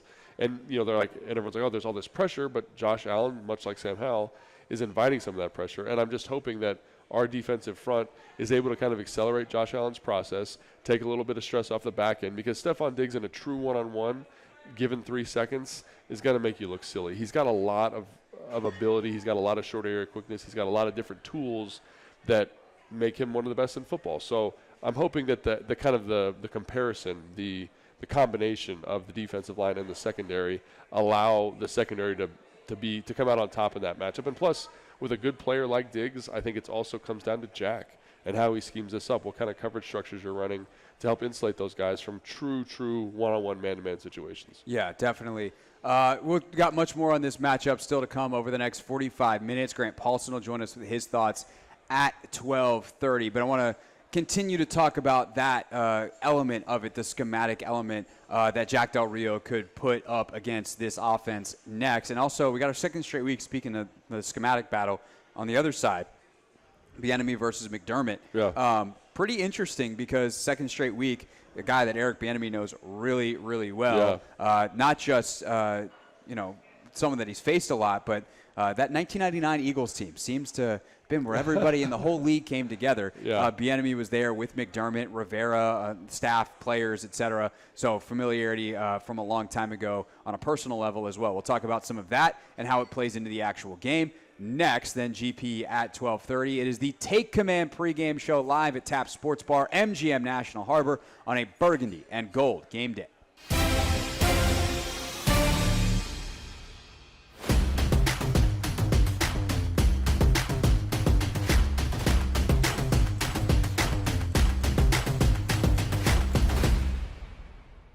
We have a new submission to the Real Things Hall of Fame. The F-35 is a fighter jet that the military has. It is very expensive. Very expensive. The F-35 program costs the U.S. government / the military over $1 trillion.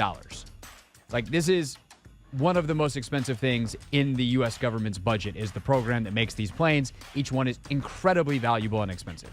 And something happened during a training mission, but this jet leaves, they go on a training mission, and it's in stealth mode, apparently, and the pilot has to eject. So the pilot's like, I'm up out of here. Pilot lands relatively safely, has, I think, an injury or two that has to be tended to, but, like, is alive. But then they lost the jet. So the jet disappeared from the radar. The U.S. government's like, well, we don't know where the jet is. And so the Buford, which is the suburb not suburb, it's in South Carolina. It's by Charleston. Close enough. If people are actually from there and don't want to say that and want to say it's by Hilton Head, I know I grew up in the state. Leave my geography alone for the sake of the story, which I've now made less efficient by telling you all of those things because I can't help myself. Talk about a plane crash. Hey, we're back. So the F-35 gets essentially lost, and they're like, I don't know where this very expensive warplane went. And lo and behold, sometime the next day or later that day, it crashes somewhere, and luckily no one's hurt. But this $100 million plane is gone. Whoopsies. We crashed the plane. And this is an eyewitness account from a Charleston area television station of someone who heard the crash. In the bathroom taking a shave, and I heard a screeching, between a screech and a whistle. I said, what in the world is this? And I heard a boom. Then my whole house shook. White says he didn't realize it was a plane at the time, so he didn't call anybody. The first thought came to me, I said, what's it, a meteorite coming out of space or something? And I said, well, if the airplane, it needed to be reported. Let the thing was flying this too low. The F-35B airplane wreckage created an extensive debris field.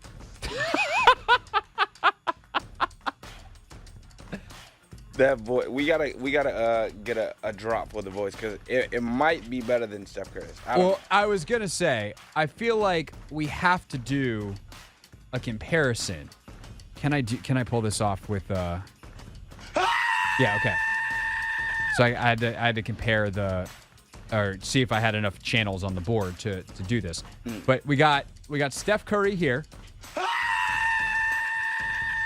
We got Charlie Brown here. And we got our mans here. His is better, though. I think his is the best one. His is definitely, it's not quite Charlie Brown.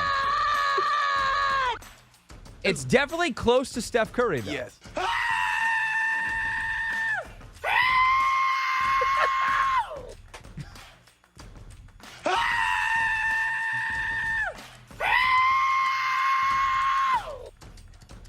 We'll see you tomorrow.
It is the Take Command pregame show. We are live on 106.7 The Fan and the Team 980, not just on the radio, but on YouTube as well. It's also where you can catch us post-game. And, of course, we are here in person at Tap Sports Bar at MGM National Harbor. Be back here next weekend as well, Logan, getting ready for the Eagles game. Yeah. So that will be a good time. Divisional matchup. Obviously, the Eagles have looked very good to start the season. Maybe not quite as dominant, but they are still 2-0, coming off the Super Bowl run last year. For much more reaction to this, check out our post-game show on YouTube, and then I'll be on the radio all week long, 4 to 7 for the Hoffman Show. All right, so, Logan, as we get back into this Buffalo offense and the Washington defense and kind of the schematic matchup there, we talked about Jack Del Rio and what he can do to potentially slow this down, what kind of coverages he can play, what kind of fronts he can show. I think it's a really interesting week for that in that, like, Josh Allen is not the kind of guy. Let me rephrase it this way. Every team can scheme up explosive plays. Yeah. But I think the bigger concern is Josh Allen creating explosive plays out of nothing. So if that is a concern and you're Jack Del Rio, what kind of play calling do you want to use? What kind of coverages, what kind of complexity, or what level of complexity to make sure that you put your guys in position to not just cover for 3 seconds, but, hey, we're not in a bad spot if we have to cover for 6 seconds because this 6'5" monster is running around with his cannon arm loaded and ready to fire. Well, the answer is there's no good way to stop that. You okay, know what I mean? Good for that. Let's get on to the next thing. thing. There's no good way to stop it. But I will say when you look at, like, the Jets, for example, and that's easy because it's the game that this season of the 2 games that the Bills looked the worst, and what I thought they did a really good job of was creating pressure with 4. They have a very dynamic kind of 8-man rotation on the defensive line, very similar to Washington. And they kind of bounced back and forth between aggressive man structures and then not necessarily match structures, but more true zone, right? Designed to take away those big plays. And, you know, within every zone principle, there's some man elements, you know, where you're kind of, we're going to match over here, whatever. But I do think that, to me, feels like the right idea, is if you can force Josh to be a little bit patient, a little bit, and again, that was the whole emphasis of the Week 2 game against Las Vegas. It was like, let's get Josh to be as patient as we possibly can. And I think from an offensive play calling standpoint, because the week prior he wasn't very patient. So defensively, I think you want to kind of embody that same thing. Can you get him unsettled? Can you get him to kind of say, I'm going to play conservative check down football this whole time, especially if you get a lead? I just don't think that's in him. I don't think he wants to be this guy that is just kind of check down Charlie. He wants to be making plays. That's like something that's defined him since college. So if I'm Jack, I want to mix in some stuff, some more conservative coverage structures. And everyone says, oh my gosh, we got to be worried about Cook running. I don't really care if they run the football. I really don't. They could rush the ball for 150 yards. As long as there's no explosive runs, I'm okay with it because they're taking the ball out of their best players' hands. They're taking the ball out of Stephon Diggs' hands. They're taking it out of Josh Allen's hands. And I'm okay with that. I'd much rather that in terms of limiting explosive plays. So from a front standpoint, now we're going to get a little bit nerdy, but I'll try to explain it on a surface level best I can. That's easy to understand if you're, say, driving to FedEx Field, trying to visualize this in your head as you swerve in traffic around the Beltway. Stop swerving. Drive safely. So if I hear that, and I think a lot of cover 2 shells, 4-man fronts. Like, let's get out of Cinco, which is a challenge because that takes one of your best players off the field. Yeah. But when you're in that Cinco front, you're not really inviting the Bills to run. So 4-man fronts, cover 2 shells, which takes a guy out of the box. And, you know, if you're Josh Allen and you go to the line with 2 plays and one's a pass and one's a run, the math then says we should run it here. The problem is you also need to play to your own strengths, and the Cinco front has been exceptional for Washington so far this year, that 5 defensive lineman front that they call Cinco. Well, I think that's one of the benefits of running Cinco with the personnel that they do have is that you can get to some of those 4-man structures and 4-man simulated rushes with that Cinco front because you're going to drop Chase, Montez, Casey, James into coverage, and Casey and James specifically do a great job with that. So treat them like an extra linebacker, have them be that extra hook player underneath. And I think, you know, they have versions of the Cinco front, which is true dime.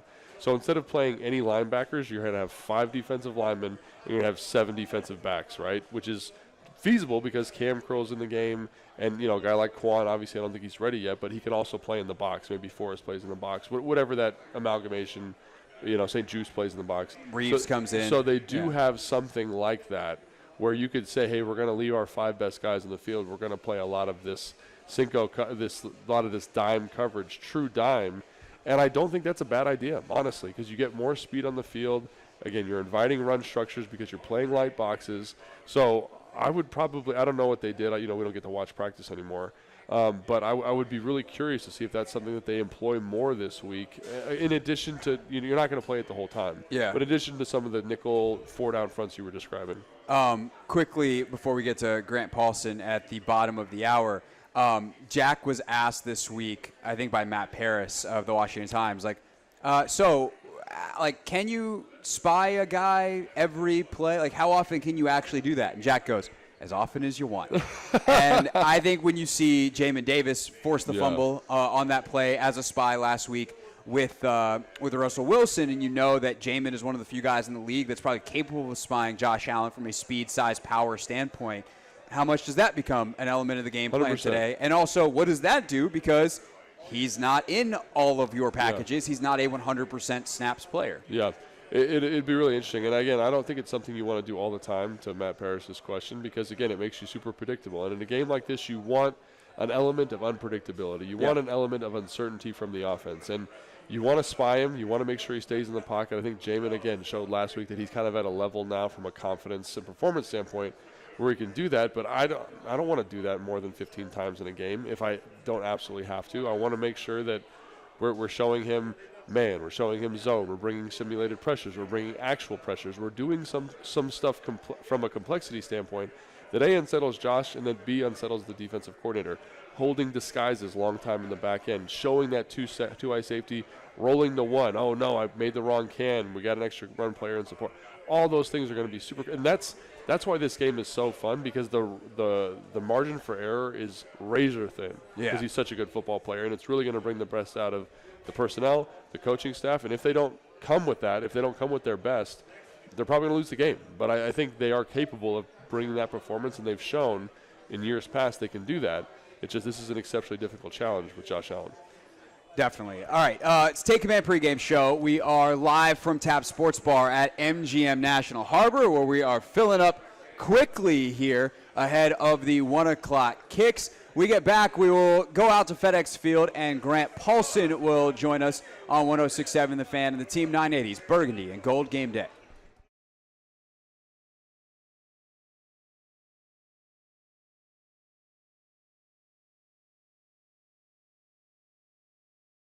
So depends on the story, but maybe we were playing Cincinnati. So Logan catches this touchdown. Oh, that's right. Yeah, that was Cincinnati. Yep. With Cincinnati. So we put in this play, and it was like, I think we called it Hoss Juke or something like that. I can't remember what we called it in that offense, but Logan's on a seam, right? So he's our vertical threat, taking the top off the defense. Digging out, guys. We're talking in the week. I don't think we ever said it in the install with those guys, but they're like, listen, Logan's not even in the progression. He's taking the top off this thing. We're trying to work this little option route down. And they bust this coverage. And I mean, he is screaming wide open. I wasn't even supposed to be on the play. They were supposed to sub somebody else in because I thought I was too slow to run this route. Just for the context here for everybody. So he's screaming wide open. And I'm like, Matt, throw it at his back shoulder. You might hit him in stride. If you try and back shoulder him. Threw it right at him. He catches it. It was an awesome touchdown. Just the celebration afterwards was so much fun. For me, it was always fun celebrating the touchdowns with the guys that didn't score them all the time. You know, like take that, Julio Jones. Yeah, and I'm not. I'm saying that, but like your role for us was you did the dirty work, and when you see guys that do the dirty work get rewarded for it, that was really cool. Something I'll never forget. The caveman. Yeah. The caveman was in there in the end zone celebrating. It was awesome.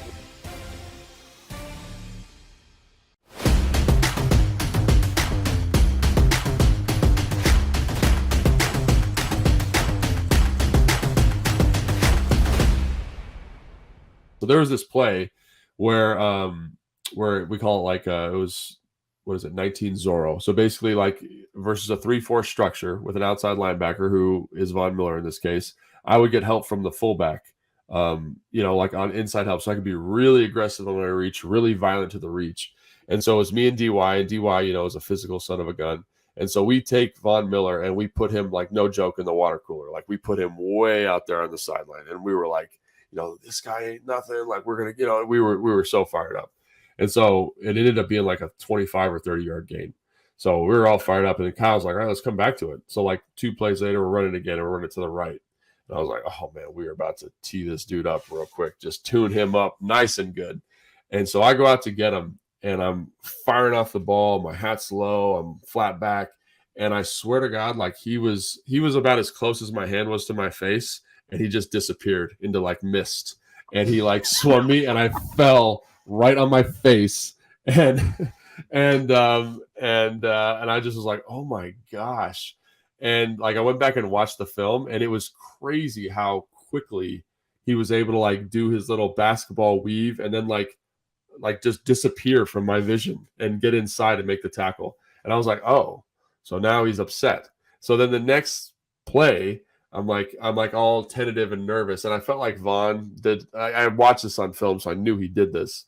But he does a really good job of, like, kind of like playing it like a boxer a little bit. You know what I mean? Like, kind of rope-a-doping you a little bit. So, like, he lets you get one, right? Where I got after him. He makes you look like an idiot. And then the next time I was super tentative on him, and he literally did like a double stick, like he was going to make me miss, and then just grabbed my neck and then threw me over the pile. I was like, man, this is going to be tough. I got to, like, think of a plan here in the next 15 minutes so I don't look like an idiot for the rest of the game. But, when you're playing elite football players like him, like, there's a reason they're elite. So if you get one on them, it's probably because they want. They probably because they're letting you get one. It's a trap. It's a trap. It's a trap.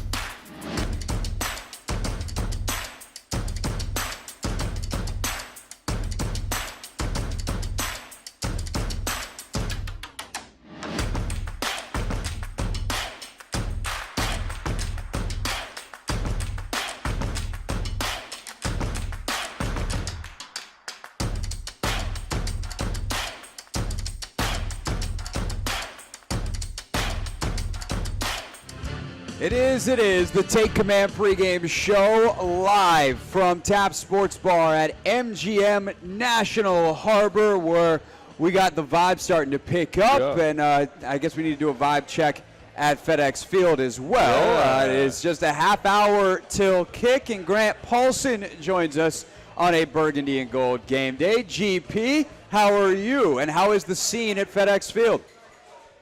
The scene is good. The tailgating is excellent. I was waddling around in the parking lot. Someone gave me a brownie, which was nice. Someone gave me a hot dog, which was also very nice of them. But things are good out here. It's dry for the moment. Everyone's got their tents up, and I think it made it through the morning probably a little better than anticipated anyway. But I got to tell you guys, I tweeted about this. I'm not sure that any fan base travels like the Bills Mafia at this point out of Buffalo. I knew that coming in. It's just crazy. Most of the people that I've talked to today were in Bills gear. I asked them, and they came from Buffalo for the game. I'm sure there are a lot of people that live here that are Bills fans, but they show up, man, and that's at every stadium, and there's going to be a lot of them today. Yeah, no, it's definitely going to be interesting. Obviously, we're heading over there after we get done here. It is everything feels different around this team. Obviously, Bills fans travel, we know that, but there's going to be enough Commanders fans that we got to sell out today. It's 2-0 record, first time since 2011. 3-0 be the first time since 2005. You got EB, you got Hope at the quarterback position, but it is that measuring stick kind of thing that we've been talking about all show long. Grant, where do you kind of come down on that of whether or not this Commanders team can really measure up to a team like the Bills and compete today, whether they win or not? Obviously, we'll have to find out. But how confident are you that they can truly go toe-to-toe and compete with a team of Buffalo's caliber? I think their defensive line, Craig, is so good that if it plays well, they'll be in every single game. And so if their D-line takes over, and I don't think it'll be to the extent that it did here against Arizona 2 weeks ago or even last week, when, in the second half, I thought Chase Young was excellent and Montez Sweat was dominant, and they handed Russell Wilson his lunch back and decided to just steal the game from the Broncos. But they're that good, right? Sweat, Young, Allen, Payne. These are four guys that are going to be in the Pro Bowl mix. I think Payne and Sweat are both playing at all pro-type levels. they've been outstanding. So when you have that caliber of a D-line, and it's why they've sunk all the assets between picks and money that they have into it, that's a game-wrecking position where you can kind of take over. So that's why I give them a chance today. But I think the first part of your question was kind of what I'm so intrigued by today, which is this notion that I'm starting to subscribe to, that everything feels different, because it does. People are more optimistic and energetic and happy about this team. But they almost lost to Arizona, and they were down 18 in Denver. So it's kind of eye of the beholder, right?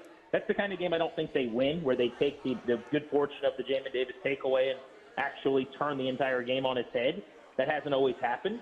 But we're seeing what we want to. And after today, I'll say if they beat the Bills, then it's just reality. It's not like looking for something anymore. This is better. This is different. They will be 3-0 for the first time since I was in high school back in 2005.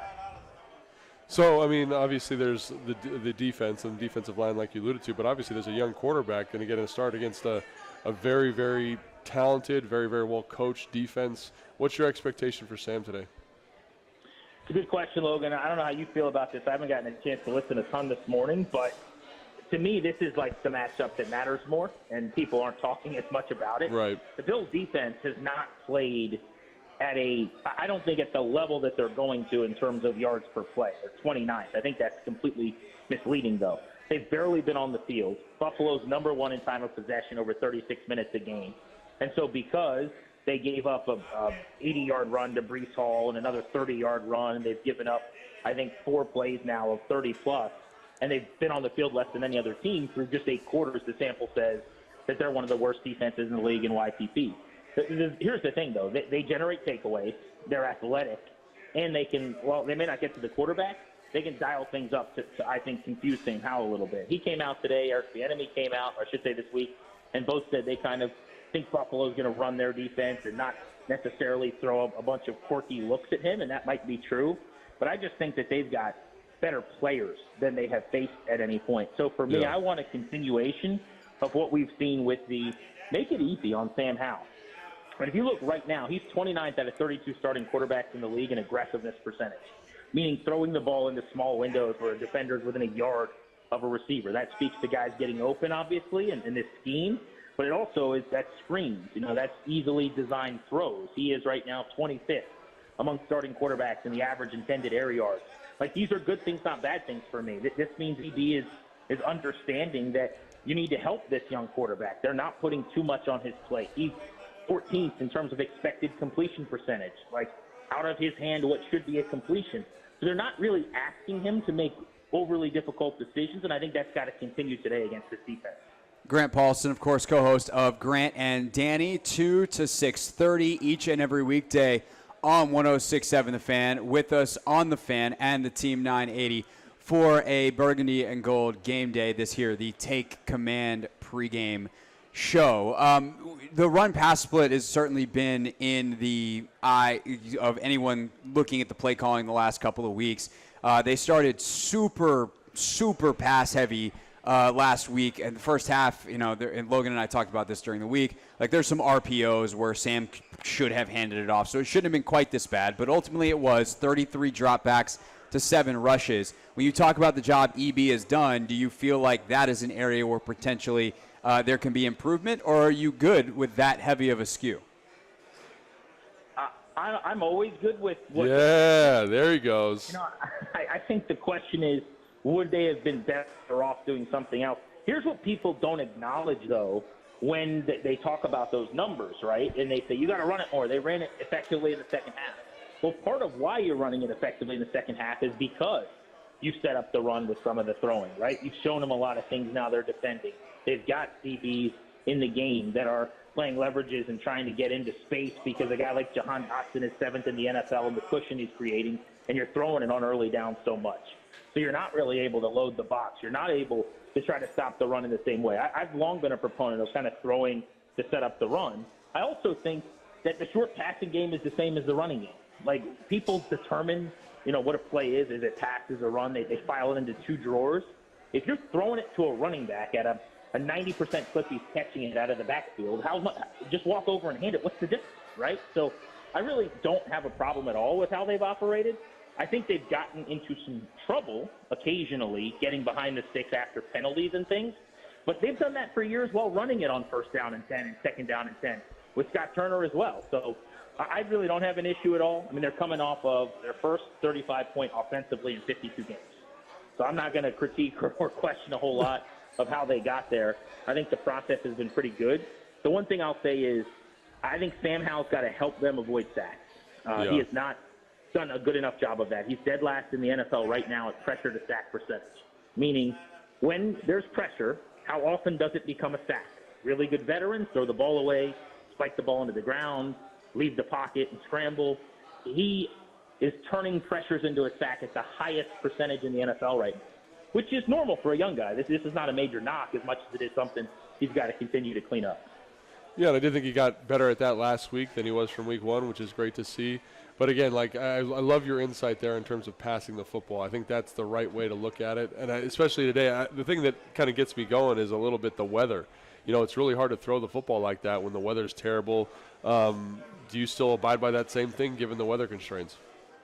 Yeah, it depends. I mean, right now it's not raining. Like if there's a driving rain, then I tend to agree with you. Yeah. But if it's kind of just like wet and sloppy, then to me the advantage is on the receiver knowing where he's going. Sure. Than it is the DB on the same surface. I mean, we saw even when it was raining in the second half in like a legitimate rainstorm, when you and I were sitting side by side against the Cardinals in the third quarter last week, they kind of came out and threw it. And you saw DBs trying to plant and stop, and they were having a problem. And they were running those 5-7 yard stop routes to big-bodied tight ends and just kind of catching it with their chest. Like, I don't hate that. Again, it's got to be short. It's got to be fairly high percentage for me. I don't want to start swinging the ball around downfield in the rain. But I don't think it's going to rain a ton. I think there's going to be some spurts during the game. But I'm not sure that it's going to affect, like, play calling. The other thing is you don't want to become obvious. Like, if the weather's bad, the Bills know that too, and now I don't want to have a bunch of pushing matches where Brian Robinson's averaging 2.9 falling into a pile of 17 bodies. So I think you just kind of got to operate. I don't know that the weather's going to be so bad that what they want to do, getting the ball out of his hands, a lot of throws within 8, 9, 10 yards of the line of scrimmage, if that's going to be overly inefficient in the weather. All right, GP, last one. You know what it is. Who you got? I've got the Bills. This will be the first week that, I think there's a chance this one could get away from them. But what I'll say is I do think the D-line has a chance to steal the game, and then the story tomorrow is, A, they're good, and B, oh my goodness, they can beat anybody with this group. I think Buffalo wins. I'm going to say 27-20. I think they end up just making too many plays, and I'm worried that Josh Allen had his bad game for the month. That one. Yes. I don't know if you replicate another dud this quickly after the way he played in week 1. He's probably better than having another one of those. That has been his trajectory over his career, especially since he elevated to this level. One bad one, couple of really good ones, and we're not far enough away from the bad one to not be in the heater, so we will see. All right, GP, see you in I don't know, half an hour or so. I'm assuming I haven't been to FedEx Field since 2019. Is my seat still next to yours in the press box? How does that work? Your seat, well, I got good news and bad news. I think you're right next to me. I think you might even be sandwiched in between me and Russell, so I'm sorry about that. Okay, Logan, hopefully you're not solo after the game. If I get in the middle of a fight between those two, good gracious. All right, we'll sort that out when I get there. Offensive line, it's me, Russell, and Mitch Tischler, and then somehow you. So maybe you're going to have to be in the gun behind us or something like that. Okay, we'll figure out the formation. We'll figure out the formation when I get there. Thank you. I'll see you soon, and thanks for your time here on the show. All right, that is Grant Paulson, everybody, with us here on the Team 980 and 106.7 The Fan. This is, of course, Burgundy and Gold Game Day, the Take Command pregame show. Burgundy and Gold Game Day Live follows us on the Team 980. We will check in with the boys and make our predictions for the game next here on the Take Command pregame show. You said you think Buffalo is going to have a tougher time. Like, they're the favorite, but they're going to have a tougher time than a lot of people think. You seem to sense like a real opportunity for the Commanders here. Like, you're picking the game. I don't know how you feel about making predictions on games that you're calling, or you're calling the game. I don't know how you feel about making predictions on games that you're calling, but like, what kind of chances do you give Washington of actually doing this compared to maybe they'll keep it close, which seems to be the overriding national narrative this week? Yeah, I mean, I think people are saying, oh, yeah, they're 2-0, but who have they beaten? What they did last Sunday in Denver, I know Denver is not going to be the 72 Dolphins. They're already not. But I still was really impressed by that. I think Howell's got a lot of poise. And I don't think this is the type of group that's going to be intimidated by being an underdog at home against a team that's had a lot of success. I think that Ron Rivera will have them in a position believing they can win. And I think that's half the battle. So, I'm not gonna tell you who's gonna win the game, because if I knew that, I probably wouldn't be talking. I'd be at a better spot calling the game. But I do think that it's going to be a good game. The weather could be a factor. I think that might help Washington a little bit. So, I think we're going to have a good one on Sunday.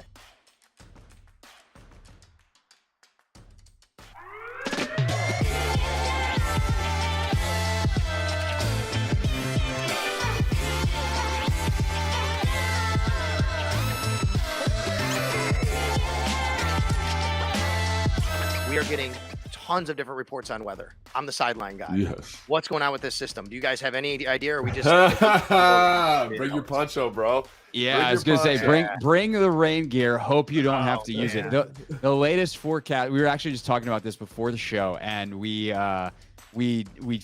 said we should talk about this on the show. So here's your bonus material on the weather. That's sports. Now let's go to the weather. The current forecast is for most of it to hit on Saturday, and for it to peter out overnight into Sunday morning, and it to be dry by the time the game starts. But I don't think that's with the storm hitting directly. If we get direct hit, you could be getting – it could be a slug, and I'd be worried about all your electrical equipment on the sideline there Sunday. I'd be worried about Josh Allen throwing the ball and, people running, and Sam Howell throwing the ball. I mean, I like clean football, guys. Let's have some clean football. That's what I like. So, I'll bring the poncho. I'll be ready for it. Yeah, they've been asking Rivera all week, is this a measuring stick game? And it's like, if we're measuring precipitation, that makes it a little hard to measure the football.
Wrapping up here on the Take Command pregame show live from Tap Sports Bar at MGM National Harbor. If you missed us this week, we'll be back next week, same time, same place, ahead of the Commanders' Week 4 matchup with the Eagles. And, of course, do not miss us post-game, youtube.com/@1067thefan and at the Team 980 for the Take Command post-game show. That podcast also will be out in audio form in the morning. And then if you're like, what is this Take Command thing? If you still somehow people have missed it, Logan, people are still learning. It's a podcast we do 3 times a week. The post-game pod, the tape review pod, which comes out Wednesday mornings on your audio feeds, and then the preview Friday. So make sure you're subscribed to Take Command wherever you get your podcasts. All right, Logan, as that is Logan Paulson. I am Craig Hoffman. Wrapping up Denton Day, Linnell Willingham following us on the Team 980, of course, Nationals baseball on 106.7 The Fan. We'll bring those guys in just a moment. Denton and Linnell. We're not Charlie and Dave. I'm sure they have thoughts from the Nationals broadcast booth, but we're not going to bring them into the pregame. You get it. Keys to the game. Washington wins today if they can what? Washington wins today if they can create pressure with a 4-man rush and get Josh Allen confused. Defensively, that's how they win. Offensively, they win if they can, again, just kind of play a clean brand of football. I think they've done a good job offensively. Quite honestly. It's not exciting analysis, but Washington has moved the ball well this been year. Effective.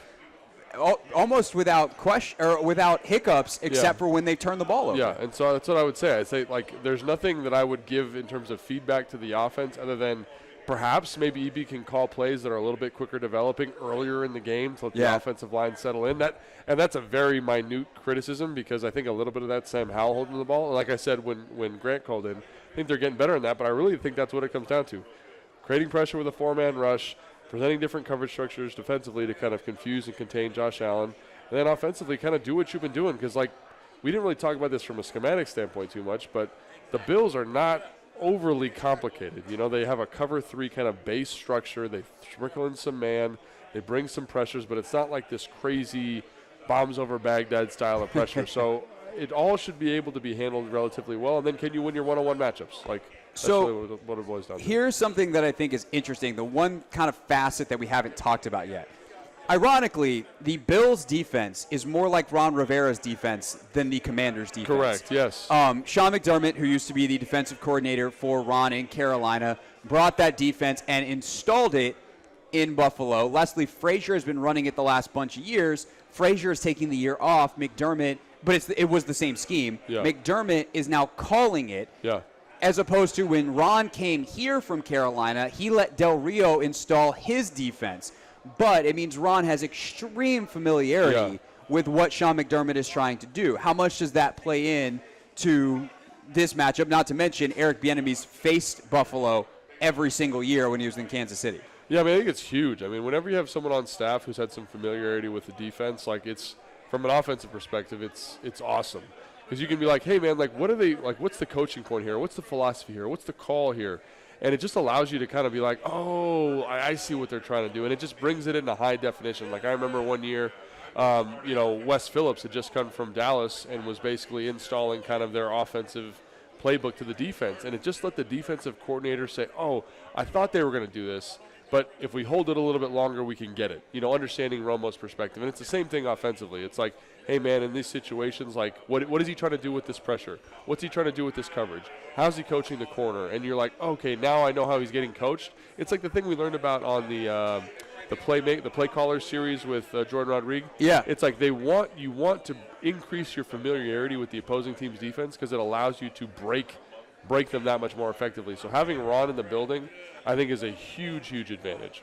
All right, let's bring in back in studio in our Navy Yard DC studios. Denton Day joins us. Linnell on his way, but Denton is with us now. Denton, I'll ask you the same question. Washington wins today if they can what?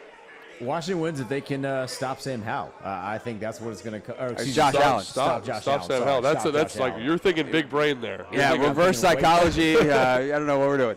But stop Josh Allen. Yeah, they can stop Josh Allen and make him attempt to go hero ball. When he goes hero ball, that's usually when the Bills suffer a little bit. So if they can stop him and try and make him to push and to kind of go a little bit harder than he needs to, I think that's what gives them the advantage this afternoon. Yeah, I like that strategy of kind of forcing Josh Allen. It sounds crazy.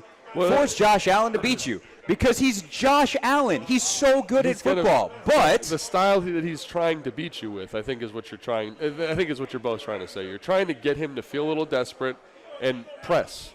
When he's pressing, he's not good. When he's in his bag, watch out, man. He's one of the best players in football. So what happens though if you try to get him sped up, and all of a sudden he's doing the hero ball thing, but he's having a day where he's locked in. Yeah. And do you just lose, or is there an adjustment you can make to be like, all right, never mind, take the ball back out of his hands? I don't know, man. When really good football players like Mahomes, Allen, Lamar to a certain extent, who else is Joe Burrow, when they're on, there's not a lot you can do. I think what I would say is just die a slow death, and hopefully your offense can kind of support you. And so, instead of making it a 2-play sequence, make it a 10-play sequence. And again, that's not ideal. Like defensively, you don't want them scoring at all. But I'd say when he gets in his bag, like that's what you're hoping for. Is just make it a little bit longer so your offense can get a break and come back out and support you. So all right, picks around the room, and then Denton, we're going to hand things over to you off into the in-game show at the top of the hour. Denton, who you got today? I do have the Commanders winning. Look at you. There's something about this. I really loved what the defense did last week, but I was really impressed with the offense more than anything, scoring the amount of points they did in that very short time. Now, hopefully it doesn't take them being down 21-3 to really kick it into gear offensively, but I think the Commanders get it done by a score of 24-20. Logan? 24-20. Wow, Denton, you are. I want so badly for the Commanders to win, but I'm not. I've been hitting the head with 2x4 too many times. I'm going to duck this time. So I'm going to say 31-24 Buffalo wins. So on Friday's show, I had just read when we made our picks a weather report that said wind gusts were going to be like 50 miles an hour, and I was like, I don't know. Now that we know that the weather is going to be far more cooperative, I will stick with the Bills winning the game. I'll just change the score that I think I gave on Friday. More of a 27-24 kind of game than a 2017, 17-14 kind of game. Because if the ball is in the air, it's not going to get blown off to the sideline instantly. So I'll take Buffalo today. But I do think the Commanders can compete. I do think they can win, which is something that I think going into games last year against teams of this caliber was certainly not how we felt. No matter how it goes, we'll be talking about it on the post-game show. Logan and I will be online on YouTube at 106.7 The Fan and at the Team 980 approximately 90 minutes after the final whistle. We say goodbye to the YouTube audience now as well here on the Take Command pregame show. Denton's going to take things to the top of the hour and then officially flip it over on the radio to Burgundy and Gold Game Day Live on the Team 980. Denton, thank you, sir, for stepping up a few minutes early here, and we send it off to you.